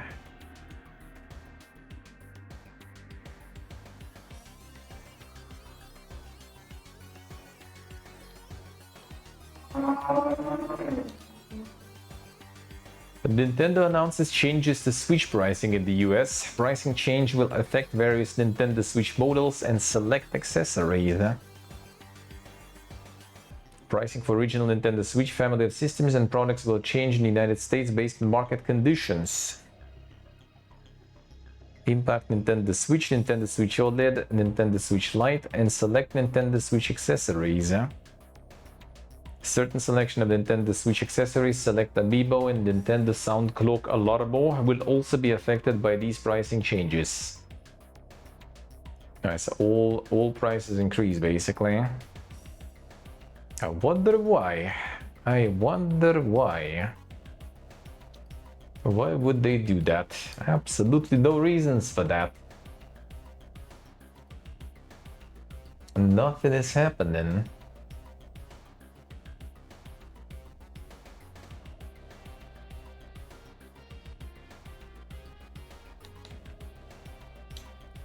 Insane. Faker signed with the T1 until 2029. He'll compete until he's at least 33 years old. Damn, son. It's like going to get that pension age there already. Gonna retire.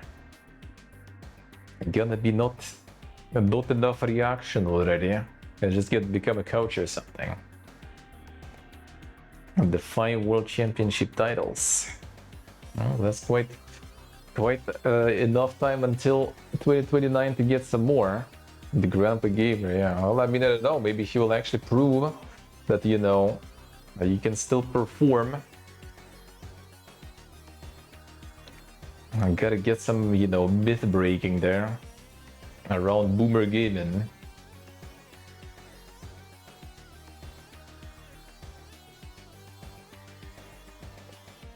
Let's see more.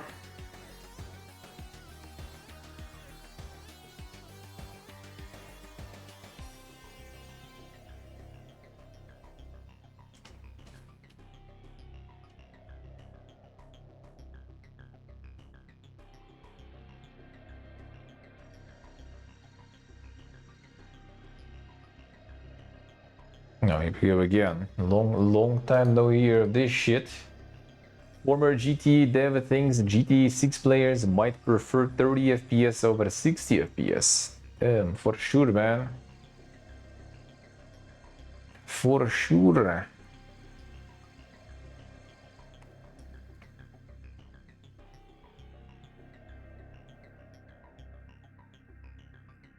Claim GTA 7 will be cheaper to make than GTA 6 because of AI. Now they're suggesting even though players seem desperate for 60 FPS, GTA 6 might be a better experience overall than 30 FPS. Kraken XLO. 30 FPS visual details might be better for GTA 6.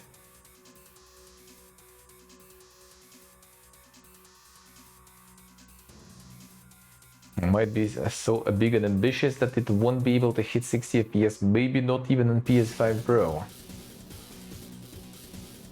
It's a trade-off. 30 FPS you can render twice as many polygons compared to 60 FPS. For competitive action game you'd always go for the high frame rate, but for GTA you might prefer the visual details, huh?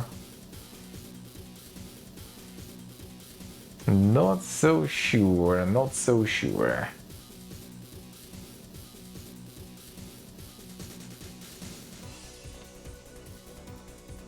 You enjoy the game when it's priced at €100 more too. True. I have a hard time hitting even with 60 FPS, I say. Huh? Not hitting, but even with 60 FPS. So I'm trying not to go above 60 and just like sticking to the good old 60, just so I don't, you know, like spoil myself with something danker. So it's gonna be hard to return. I'd rather not. Don't have some performance beasts to handle more than 60, and 60 sometimes even.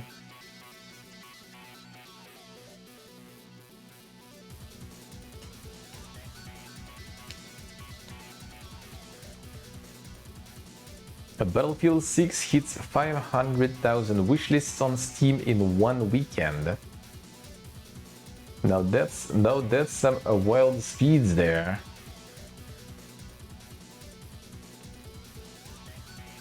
Let's see, Steve, let's see. I mean, I can, in a way, I kind of could understand the sentiment somewhat. Like, for example, like Red Dead Redemption 2, like the regional price before was like 2,000 in local currency. When it was like Red Dead Redemption 2, it was like 2,500, so 25% increase. And that didn't feel that bad. Like, it was kind of alright. Because the game was like massive, game had a lot to do, game was pretty good quality and stuff. So it didn't feel, and not to mention before that there was no increase in price for like years. So when it was like a bit more, it was kind of like, well, shit, alright. And no regrets. But the problem is it's already kind of like we're getting increases all the time now. And at this point also you kind of like, for me at least personally, I don't even like really want something like super crazy massive. Huh? Like rather like than paying, you know, for some game like a big amount and having like a massive game, I rather would get like multiple games, smaller but cheaper, you know, to be honest.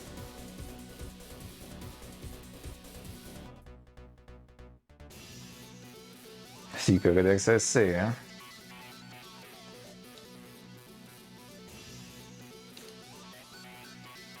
But there are also some prices, some like levels of the price above which you just kind of like nope automatically. And considering I'm kind of used to like regional prices, right? And some games thankfully still have some regional prices, even though it's different region now, but still, some of them do. And then but then like the full prices, like the Battlefield, this case for example, right? When they have the original price and just the full price, that's a dope like automatically.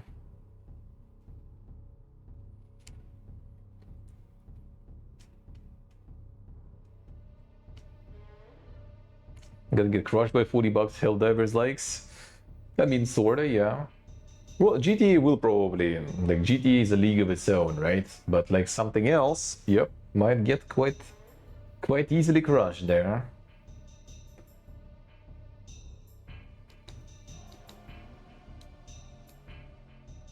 PlayStation's Horizon franchise sold at 38 million copies. Dude, I remember like everyone, especially with first Horizon, was like, man, the game is like, you know, kind of meh. No one like heard about it. It just kind of went under the radars and stuff. Probably not very good. And then you see the results. Even though I guess it was also bundled quite a bunch with consoles and everything. That also kind of contributed. But yeah, it's still way better than people were claiming it is. Huh?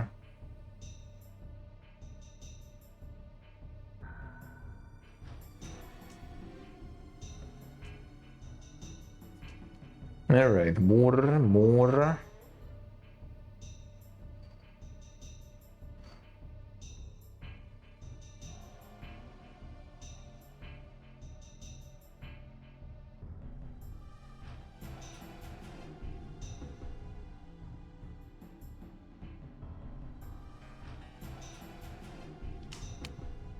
This sort of does have a lot of kind of garbage there that I need to filter.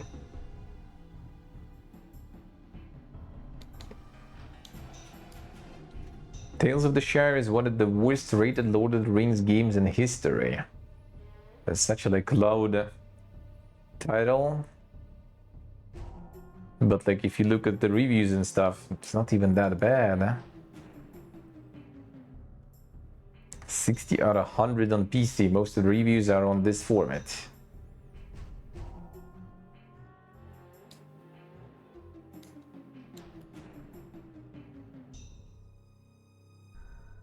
How about the Golem though? How about the Golem?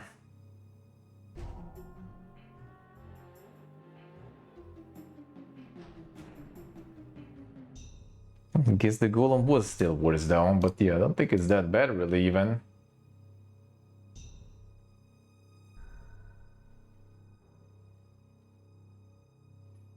Beat the Golem game's terrible ratings. Don't think it's even like that bad. Don't think it's even that bad.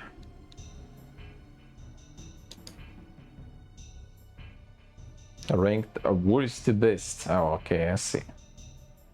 Wait, did they update this one? This one is 2023.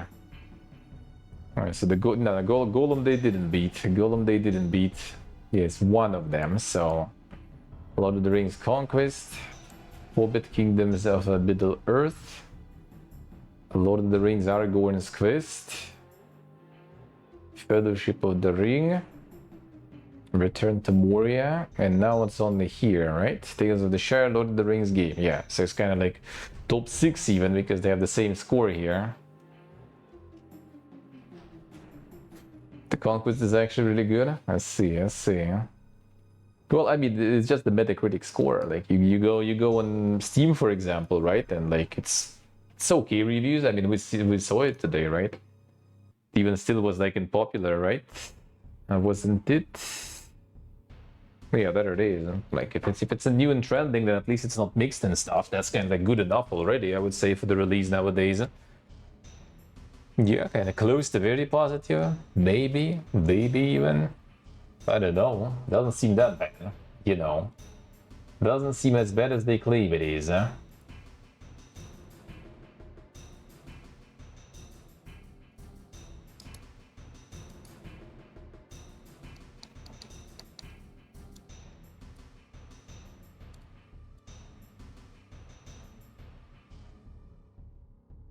Witcher 4 dev doesn't know how to top The Witcher 3.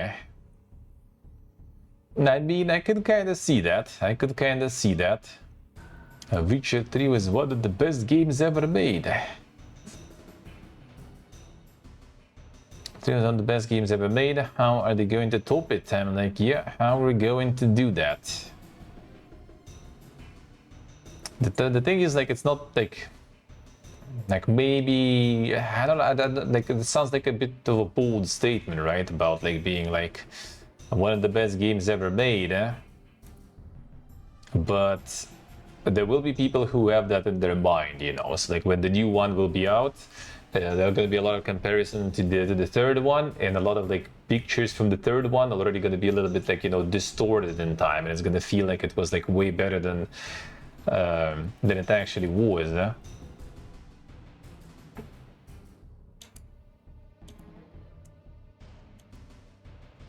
But I guess that's kind of the problem when you like made some bangers and stuff, like, you know, when you're done with some sort of magnum opus, can you actually top it off? Can you?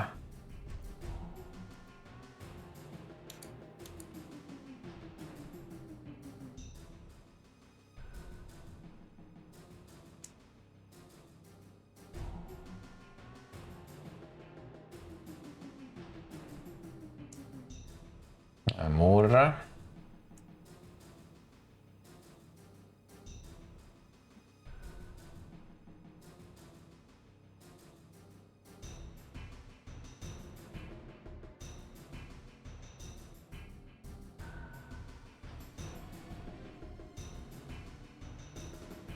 Come on.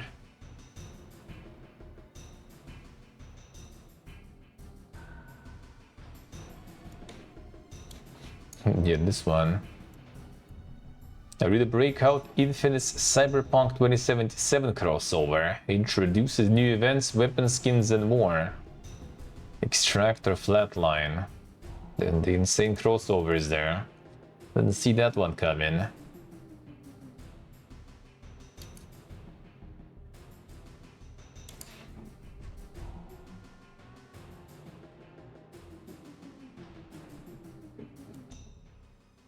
Then peak odds cannibalism in its latest update.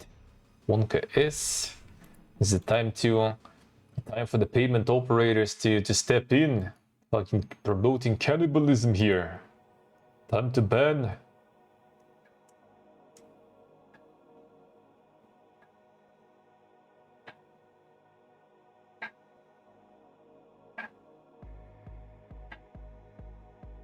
Alright, next.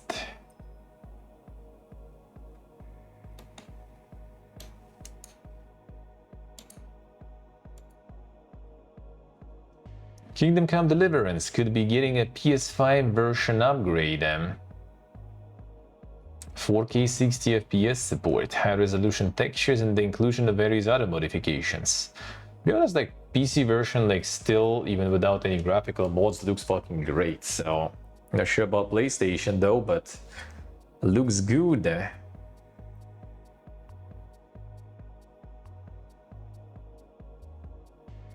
It looks still really good. The current gen upgrade for the first game. We'll see. Just the performance upgrade, yeah, could be.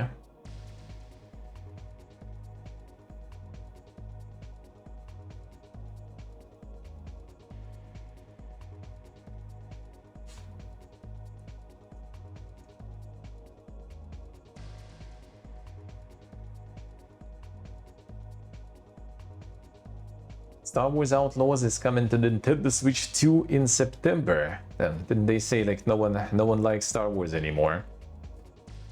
And still gonna port it. Still gonna port it though. KCD2 runs better than KCD1, Tim, son. The secret magic there. The secret magic.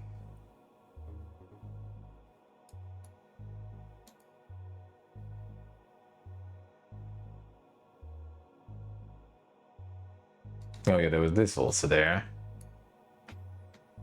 Twitch CEO admits viewboating is out of control. Thousands of small streamers. Damn, son. When like your big ones admit to it, nah, that is all them small streamers there.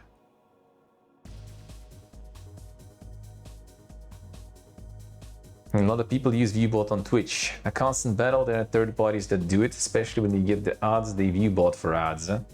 They viewbot for all sorts of things. Interesting thing is the viewboting isn't always. There isn't one big one. Most of the viewboting and most of the fraud is not on the big streamer. It's on the small streamer, but thousands of them. They can create 1,000 bogus accounts. They can then they create viewbots. Then they can create bogus revenue. Well, I mean, in a way, he's not false there, right? Like, all right, let's say that there was this like big streamer celebrity, right, who like viewbought it and admitted to it. They viewbought it, let's say, like I don't know, like 10,000 views for themselves, and then you take like 1,000 streamers, and there's like hundreds of thousands of streamers, not millions at this point, right? And each like just viewbots like 10, and it's gonna be the same. And like 1,000 is nothing. It's like dropping the sea. There's like a lot of people doing it. So like in a way, he's not wrong. Absolutely. Does this do any effect though? Like the small streamers doing anything like that? I don't think so. Like they're still not gonna be found or anything. Message related to viewboarding? Oh, you mean the change in the rules? Yeah, I posted it myself also in general chat, I think, a while ago already. Yeah, I know that one. So they're gonna be not counting the botted views in the view count, which is a good thing and should be a thing a while ago, actually. Less to lose if you get banned at small. Yeah, they like, shooting their shot, but they also do like less damage, sort of, because like, if someone like if absolute no one, sort of, right, just gonna suddenly explode and there'll be like no views and stuff, then like people kind of see that like there's not going to be real viewership that sticks, and without real viewership you don't do anything. Like even I remember even like Dexerta, for example. No, not Dexerta. Dexerta is the news one. The kind of the quality wise, I guess they're kind of similar. The little wikis, shit, what was the name of them? I already forgot even the name of those. The ones that were doing the embed traffic until Extra Life, yeah. They take the Extra Life. They were doing all this embedded traffic right up to like 20,000 viewers or something, and like no one like stick around. Like as soon as embedded traffic was forbidden, they just like stopped streaming completely.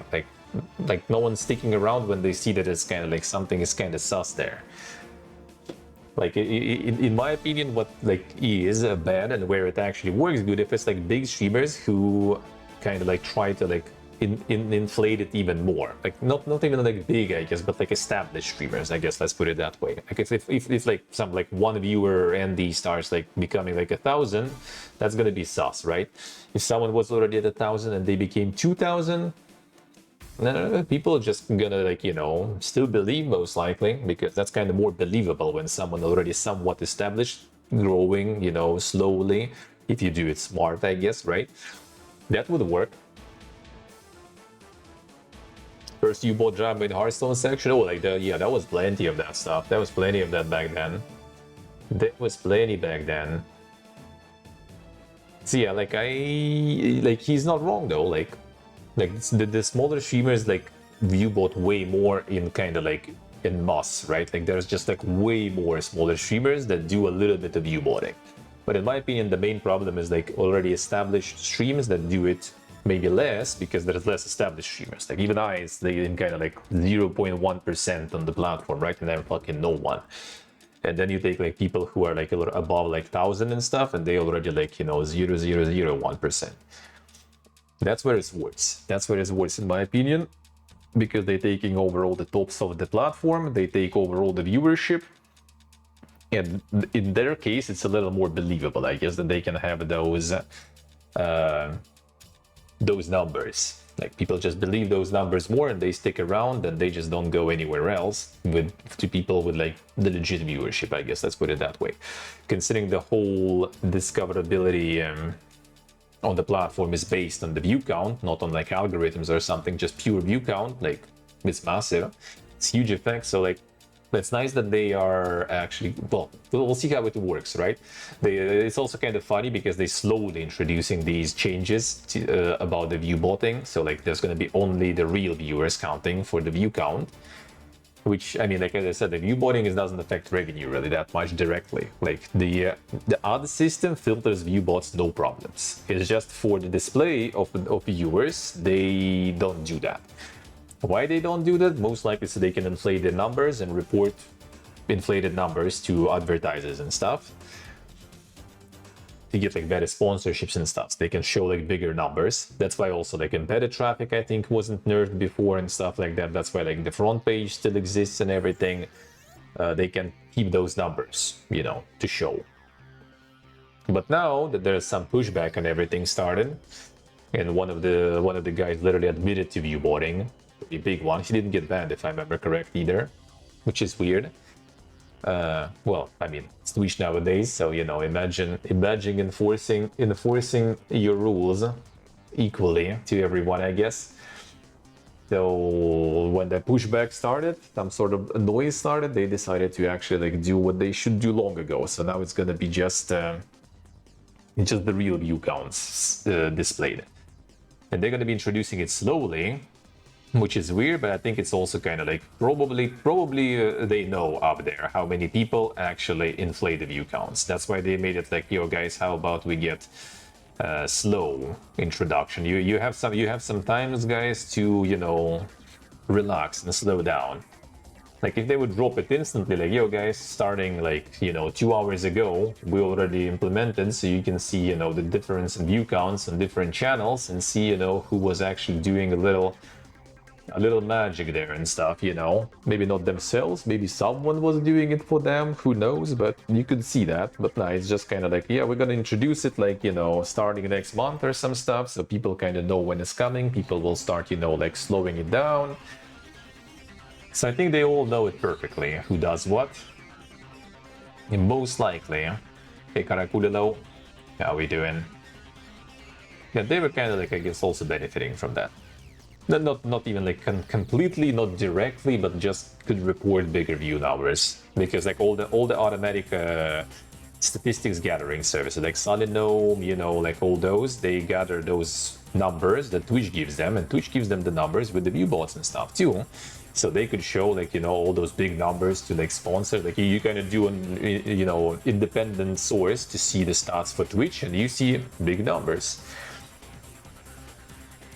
But now it should be different numbers, so it's going to be lower. And I guess they were trying to avoid that, but well, that's going to happen. We'll see though how it will work. Kind of curious how it will work. By someone to get him banned. You can't get banned for that. Like you only get banned if you like that guy admit that you did it yourself. He's supposed to get banned. Like if there's like actual proofs that you did it. Like the fact of view botting doesn't matter anything, like, yeah, because like some random person can view bot you and you get banned for that. Like, come on, man, you have no control over that. That was someone else, and you can prove. Then no one's gonna, even if someone did it, but you can prove that they did it and not some viewer or something. Then they can get banned. But the guy literally admitted, and nothing happened still. So yeah.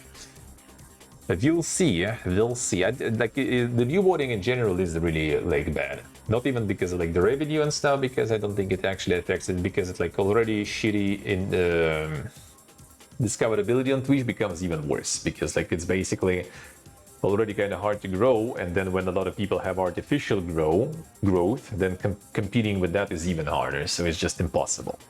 And there's plenty of like that. Like I think, what was the game?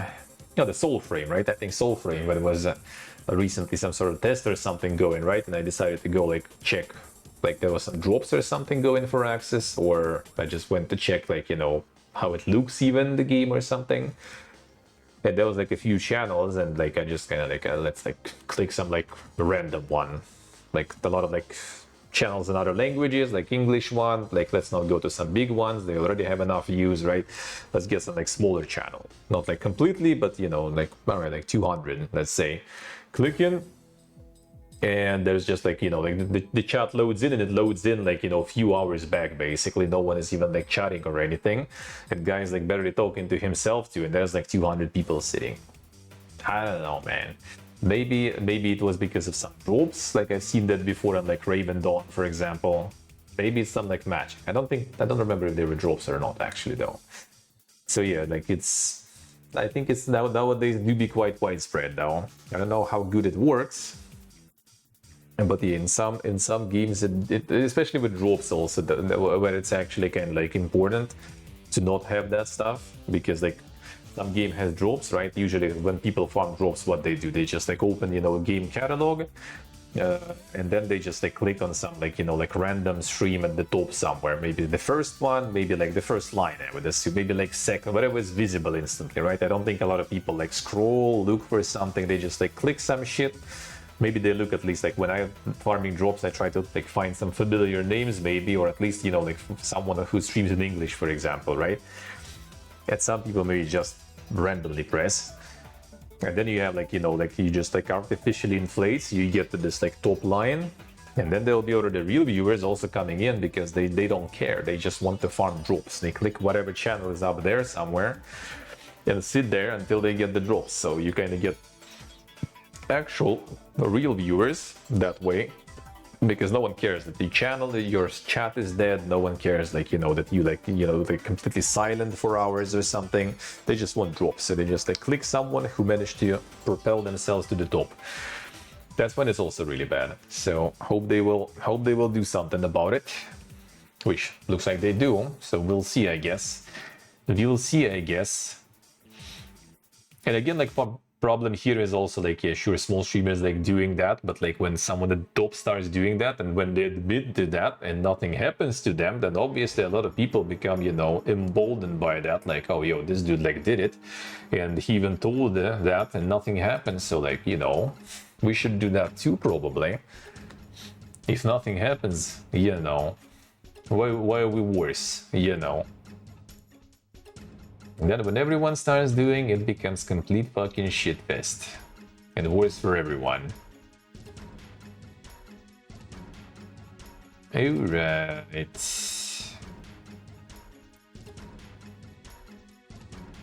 Next.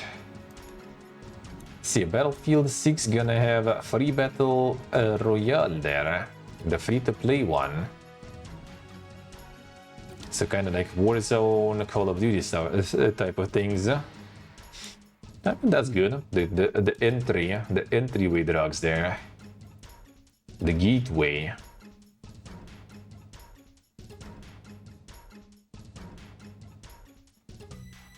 Yeah, some like articles they posted here on Battlefield 6. Everyone's trying to farm the traffic from that stuff.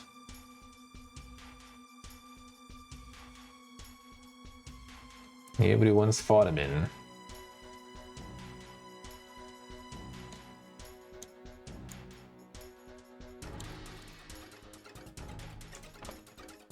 Having it behind the paywall is good. Yeah, you can just like try, kind of like a demo, but very extended demo, right? You can just play a bunch, see how it plays, see how it feels. GTA Online will soon require age verification to play, it is claimed.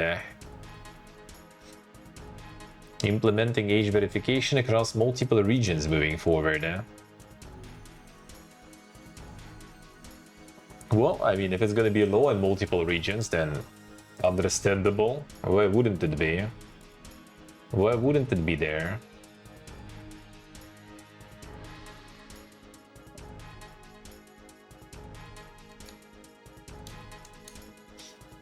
EA reiterates plans for The Sims 4 multiplayer. The Sims 5 still not happening. It's not a good idea. I mean, when they kind of sell, like, you know, like every little fucking expansion for half the price of, like, you know, full release. why would they bother making a whole new game, risking some, like, you know, performance issues, Metacritic fiesta, right? Like, they just can dump more expansions regularly and get like even more money from that. Super cool. I'm pretty sure we're gonna get there. I'm pretty sure this kind of innovation we probably will get there.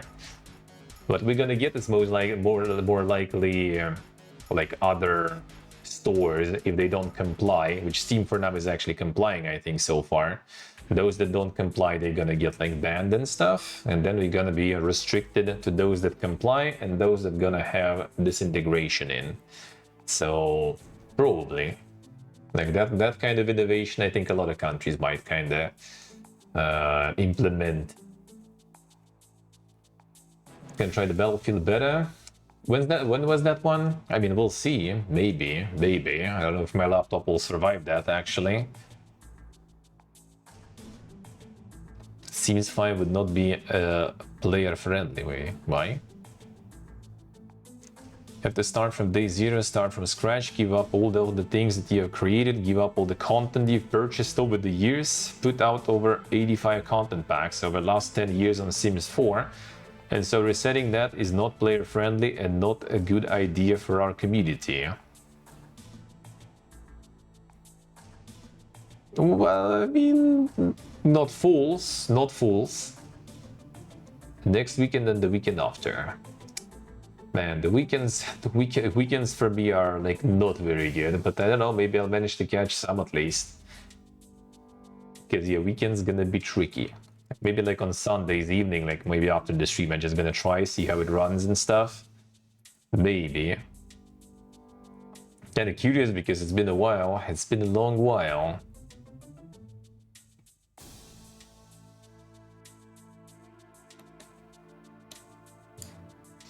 Starfield to release on PS5 in spring 2026 with new expansion, it is claimed.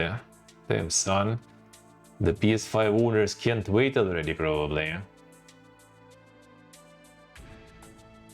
Sources say that the game isn't being released for the console this year, partly due to the RPG's weak sales of the first expansion, Shattered Space.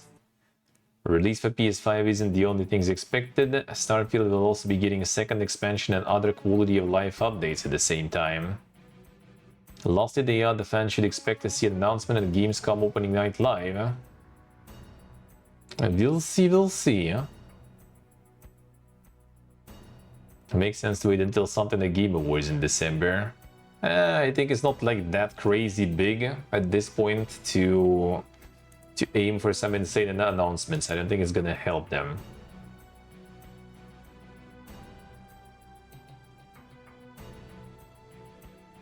Thursday and Friday in 2 weeks. Thursday sounds a bit better. We'll see.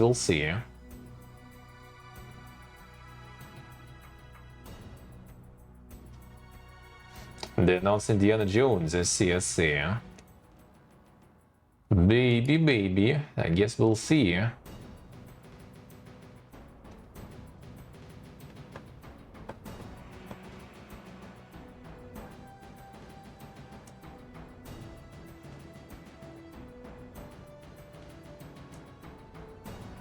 Alright, I think that the Nils.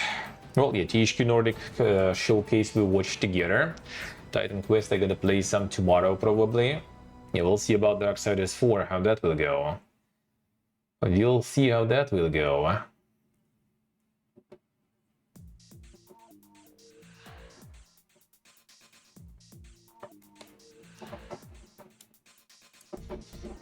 A Bioshock remake was shelved this year, it is claimed.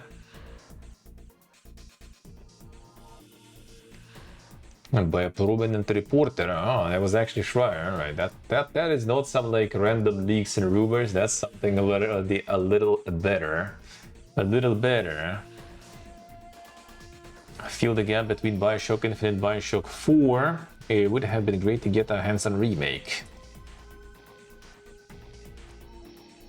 Working hard to get set Bioshock up for the best possible future. Right now we have a good game, but we committed to delivering a great one, working closely with leadership at the studio to define its path. A leadership adjustment occurred on the next Bioshock game because of lack confidence higher up the chain.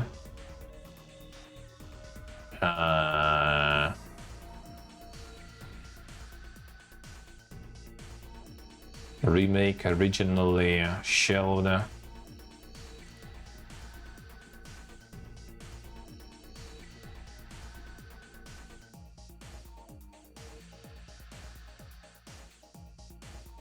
Don't really see about the shelving there. I can see more about the next game, not about the remake though, but I guess.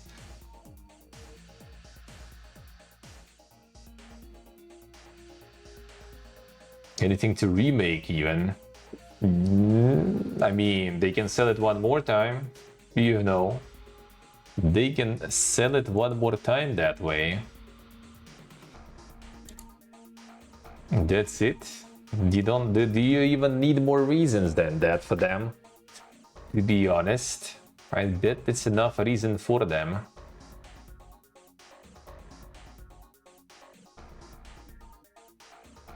Alright, let me see what you guys posted. And one more thing we gotta check real quick. After that, alright, live services seen. Mouth-washing stuff is seen. Last Epoch being owned by Crafton, now we seen. Alright, that we did see. Fine, now we're gonna check one trailer there. And there's gonna be it.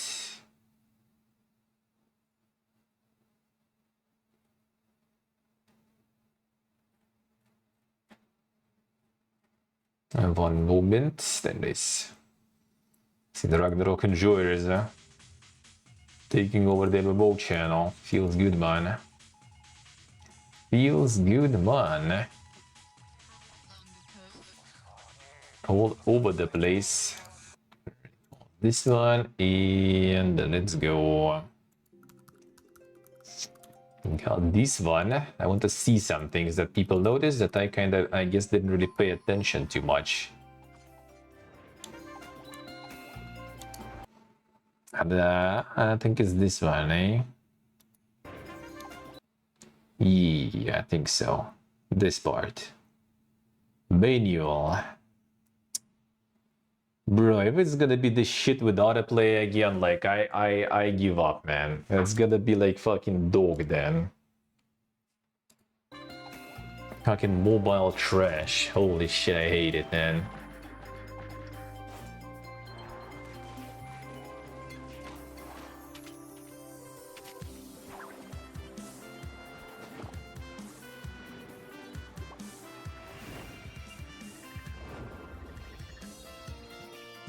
Recrafting every pixel.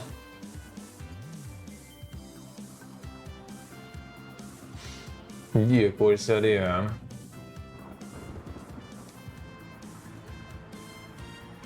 The infinite arrow appears next to it. Oh yeah, there was something. I think it's depending on the class probably, or is it archer here? Yeah, it is. It might be arrows or some stuff. Feels like. I don't know. Yeah, there's nothing here. Yeah, when you archer, looks like you get some arrows, yeah. It's probably just like basic arrows, you have infinite. If you have like some sort of special elemental arrows or like status arrows, you probably have like limited amount of those, I guess, that you need to buy.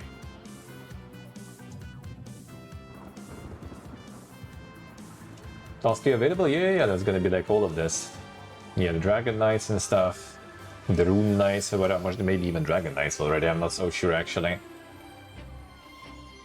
So they will. Rangers and stuff too. There's High Wizard literally already. I mean, technically it's the same company that made Origins. And Origins already had third classes, I think, wasn't it? So they're gonna be reusing a lot of stuff. From, was it some auto there actually? Manual. Yeah, there was auto here. Yeah. Man. Imagine like having like the game with like nice gameplay and stuff that looks nice, but then you fuck everything up with the fucking auto gaming there.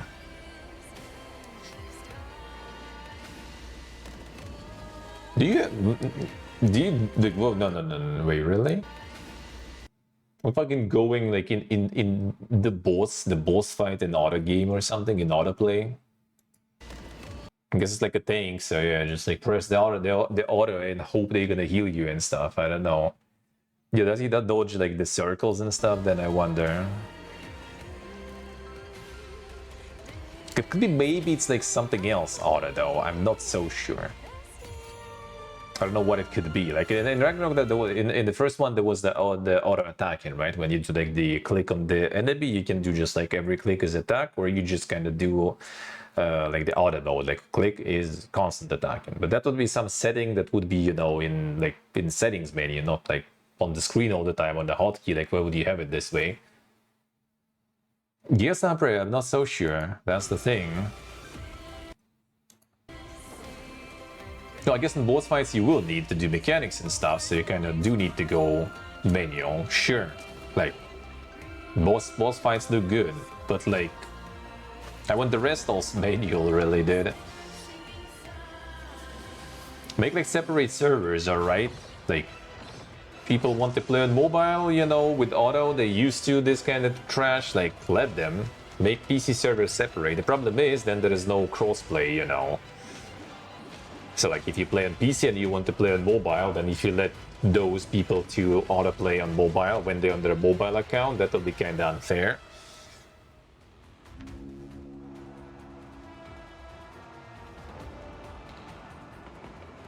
Yeah, the Jewelmaker, let's go with the people who made Origins basically. So like it looked all good, and then yeah, then I found this like I already that there is like this auto fight already is there. Like I said, like it's cool if there'll be no auto fight, that will be already nice. Like if there'll be no mobile like trash, yes, it was meant to be. It wasn't meant to be like this, dude, at all. Never. Like it's all about the grind. It's all about killing the mobs as fast as possible, as much as possible, as strong as possible, manually. Not automatically, dude. If there's also on top of that some sort of stamina system or something, that is, well, I mean, even autoplay for me is already kind of dog. Apparently people seen also, I'm not sure if you can see somewhere here, that there is like the gear score thingy too. So the gear score here, I think, is not like inside the gear score system in general. I kind of like be like devil's advocate a little bit. Like I don't think it per se is bad. It's kind of nice to have gear score as some sort of like, you know, like quantitative like measure of your gear quality. You know, like you have actual stats still on the gear, right? Like armor, stat bonuses and shit like this. But like to make it all into the easy display sorta, you just kind of combine it with formulas and get some sort of like gear score. So you can kind of like give some idea for a person with some specific gear, what kind of dungeons they can go to, for example. But in this one, I think the gear score is literally just like the power like stat. So like the better gear score things you put on you, the stronger you are. That's it, like plain. No other stuff. That's in Origins, I think it was the same too. Which is dumb again, because in Ragnarok all itemization is like insane thing, like one of the main ones. That's the thing, like there is nothing left without autoplay. Like what is left? Like what do you do in Ragnarok Online? You grind. You farm things, you get gear, get drops, get cards. Like what was like my Origin experience? I like set autoplay, my character is farming, I'm going, you know, to do something. I return and I just have this like list of things that I farmed while I was out, and like, oh yeah, that is a card. Like you don't feel, you know, this like the same like, you know, excitement when you just see that, oh yeah, like got like 2 cards over like 2 days I was like farming or something. You just like, because it wasn't you who got it, it's just like literally like automatically killed stuff. You just kind of like, all right, I got like in this 2-hour session, because you also have limited stamina, right? So you can only farm some limited amount of time, like 2 hours or something. I think it was per day, per 24 hours. So you can like for 2 hours I was farming, I got like, you know, like 3 level ups, like 1 card, some like Zeni and stuff. All right, nice. Like you don't see, you know, the effect, you don't get the level up feel, right? Hey Palantras, hello. Especially like on the late levels, and in the OG game you just get like, you know, when the level up's taking like weeks to just 1 level up, and you just kind of feel good doing it.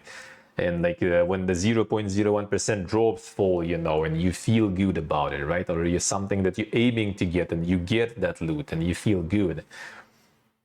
Or when you got the build and stuff and you got the strat, how to like line up mobs the best and kill them in the fastest way, like, you know, like all those things, like you don't get it with auto. Like what's the point? What do you have left? Like you, okay, boss fights, fine. That's kind of right. If boss fights are hard, you obviously, but even though some do it in auto, I don't know, maybe you literally can press auto and it just auto fights the boss for you too. I don't know how that works. But like, okay, you need to do bosses manually. Fine, bosses will have cooldowns and stuff, so you're not going to be farming bosses, right? It's going to be like some sort of like instance per day or something, maybe a few instances per day. Done. War of Imperium, Guild Wars and stuff, right? Not for everyone. I nowadays kind of don't like join guilds. The streamer is kind of weird unless you have like your own guild, but we don't have that many people. So Guild Wars probably not really. Like some PvP-ness and stuff also kind of not really, don't really care too much.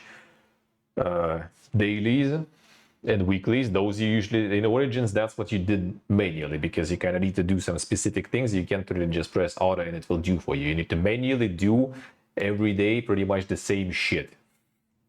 That is not fun at all. I would rather just grind non-stop and auto play some dailies, like other way around. That I wouldn't mind.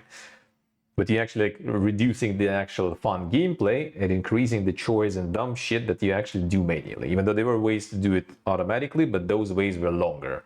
Like you can just like, if you don't want to do this Pipega daily quest, you could just like stay dance in the capital, I think. But you need to stay and dance AFK for like 4 hours or something. So like all your gameplay is like 4 hours AFK, you know, dancing, 2 hours AFK farming in auto mode, and all right, my Ragnarok gameplay is over. I checked what I earned.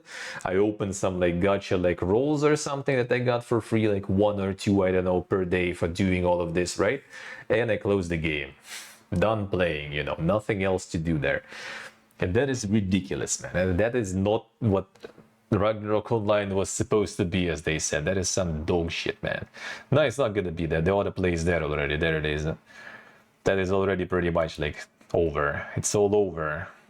See, like manual or auto there. So it's already gone.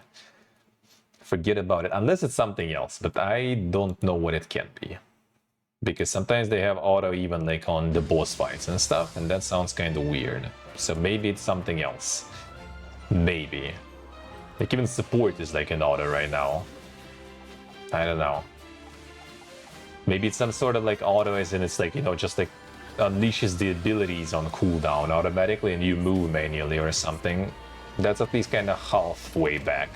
Maybe it's auto attack, I thought so too, but like why would it be on like here, not like somewhere in the settings? You have auto attack, but you do like /NC in the chat and that's it. Like you don't need to have it on the UI or having it on hotkey. Like why? Like there is no situations when you really need it that way.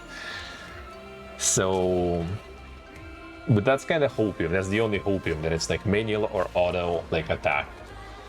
Or maybe it's like auto abilities and you just move, huh? Because like I guess on mobile I could see that, right? You just kind of like press it, so abilities just kind of like, you know, cast whenever they can be cast, and you just control the movement of your character. Maybe. So there is some hopium, but I just kind of was trying also to see maybe you can witness stamina somewhere here. Because if there is also stamina on top of that, that's gonna be over very fast for me. Like in Origins I didn't play for some time, but I got tired kind of fast there. Got tired kind of fast of that shit. Full on guild PvP with everyone and all that, yeah. That's just not on display somewhere, like I don't see some stamina around here. But I wouldn't be surprised if it's there. Because it's the mobile dog, yeah? If it's gonna be like autoplay with no stamina, it's also gonna be ridiculous because you will need to kind of have the game up like all time to, you know, if you kind of aim to be somewhat, you know, kind of like competitive in guild wars and stuff, you probably will need to kind of like just farm non-stop. I mean, auto farm, but still, the game is always on then or something. So we'll see, I guess. We'll see. Opium is still there, but I just kind of like said how shitty their modern games are. Everything I tried and stuff. Apparently there's some private servers for some of their like mobile money grabs, and some of those apparently are decent. But yeah, private servers are not something you usually can stream. So yeah, not something I can really play.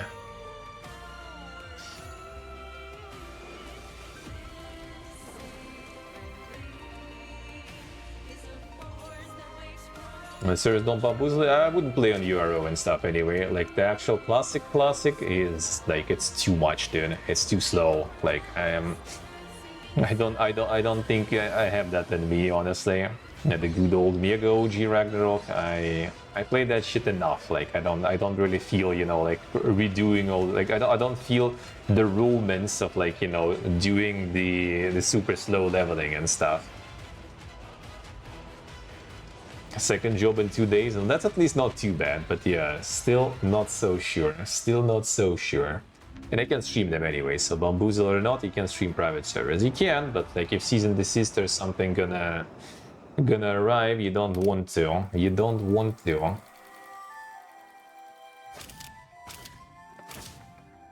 So we'll see. We'll see how this one will go. We'll see how this one will go. Have time for decent? Well, I mean, it's more about nostalgia and stuff too, you know. It's still kind of the game that is like fun. Even like if they would be launching like Ragnarok Online, like some another server, another official server that's also gonna be like a mega cash grab and everything, I would still be there. Like there is like the Ragnarok Online like late in America right now that started like a month ago or something. Like I would probably even join that. But the ping is dog. That's why I ditched also IRO, because the ping is really bad, and it's like you feel it. Like it's not, you know, just like something that you can kind of cope with. You feel it. You feel it. Enjoy it more without Eden gear. Yeah, I mean, I do agree. Like a lot of things in classic are better, feel better, but also it's really slow. Like what we had in Prime. In Ragnarok Online on European, on Russian servers that we played together, like that was good because there was no Eden gear, there was no Eden quests. It still kind of was somewhere between classic and renewal. So it was already like faster to level. It was already like more abilities that are rebalanced and more like powerful. But at the same time, it still was kind of like, you know, like the classic way you obtain all that stuff. You still need to kind of like loot some gear or buy some gear from the store, you know, or something like that. It's right before the new list combined mechanics. It's like after down the line, you still get third classes and everything, and you just get, you know, like all the renewal features anyway. In Prime, I mean, that was kind of good balance, I feel. So yeah, we'll see. We'll see about that one. I do hope it will be decent. I still got this Ragnarok 3, so I guess I still will play it if it's available. They also, by the way, excluded all Europe, so I don't know if you will be able to play, but it's just going to be kind of, you know, we don't have official support, so you can't really like pay, for example, from Europe, but you still kind of can play from Europe. If it will be possible, then at least that's kind of fine, because I don't think, you know, you kind of want to pay for that anyway. Like I'm gonna go like hobo mode again. Specifically is even better, by the way. What did they say? What did they say there? See, like if all of Europe will be gone, then yeah, who's gonna play even? Like with me? Who's gonna play with me? I mean, they're just gonna meme around again, play it a little, and then just peace out. Also block Russia and mainland China, right? Well, I mean, that's understandable. They're not gonna like profit probably from Russia, and mainland China they might actually kind of outsource to some. They don't have permission probably there. They're gonna have some other publisher probably handling that there. So that is expected. That is expected. That is nothing new. That is nothing new. So yeah, we'll see. We'll see. I'm curious to check, and it looks like it's gonna be nice. It's gonna play nice, but like if you actually play, because like autoplay, I don't know. It for me it feels like such a dog shit thing to do.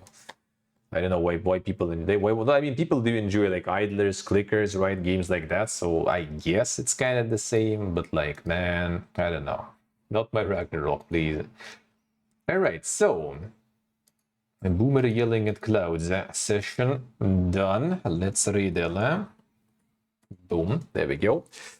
So yeah, sorry, a bit short one. Next Sunday and Sunday after next one gonna be the same probably. Then it's gonna be one Sunday that is gonna be kind of normal, and then in general everything will return to Armenia. Everything returns to kind of normal for a while at least, hopefully, until next travel start. But yeah, gonna be Sundays of chaos a little bit. Later starts, just straight to the news probably. So yeah, tomorrow RPG Monday, KCD 1, but probably maybe I will start with Titan Quest. Maybe I'll do Titan Quest in the end. We'll see. But I want to do a little bit of Titan Quest because I could do it right when they shadow drop it, but it was late already for me. I could do it yesterday, but it was a day off, and I could do it today, but today is the news time, right? So I kind of want to do at least tomorrow already. Like hop on the Titan Quest 2, play it sometime maybe, and then like on Tuesday maybe play some more. So yeah, it probably will happen tomorrow. KCD 1 and Titan Quest 2, some new stuff. And in general, gonna be some more new releases on next week also. But yeah, for now, I'm out. Thank you guys for watching. Thank you for hanging out. Thank you for all the support, subs, resubs, followers, donors. Appreciate it a lot. Thank you so much. Thank you. Enjoy the rest of the evening. See ya all tomorrow, 9 a.m. CEST. Love y'all. Bye-bye.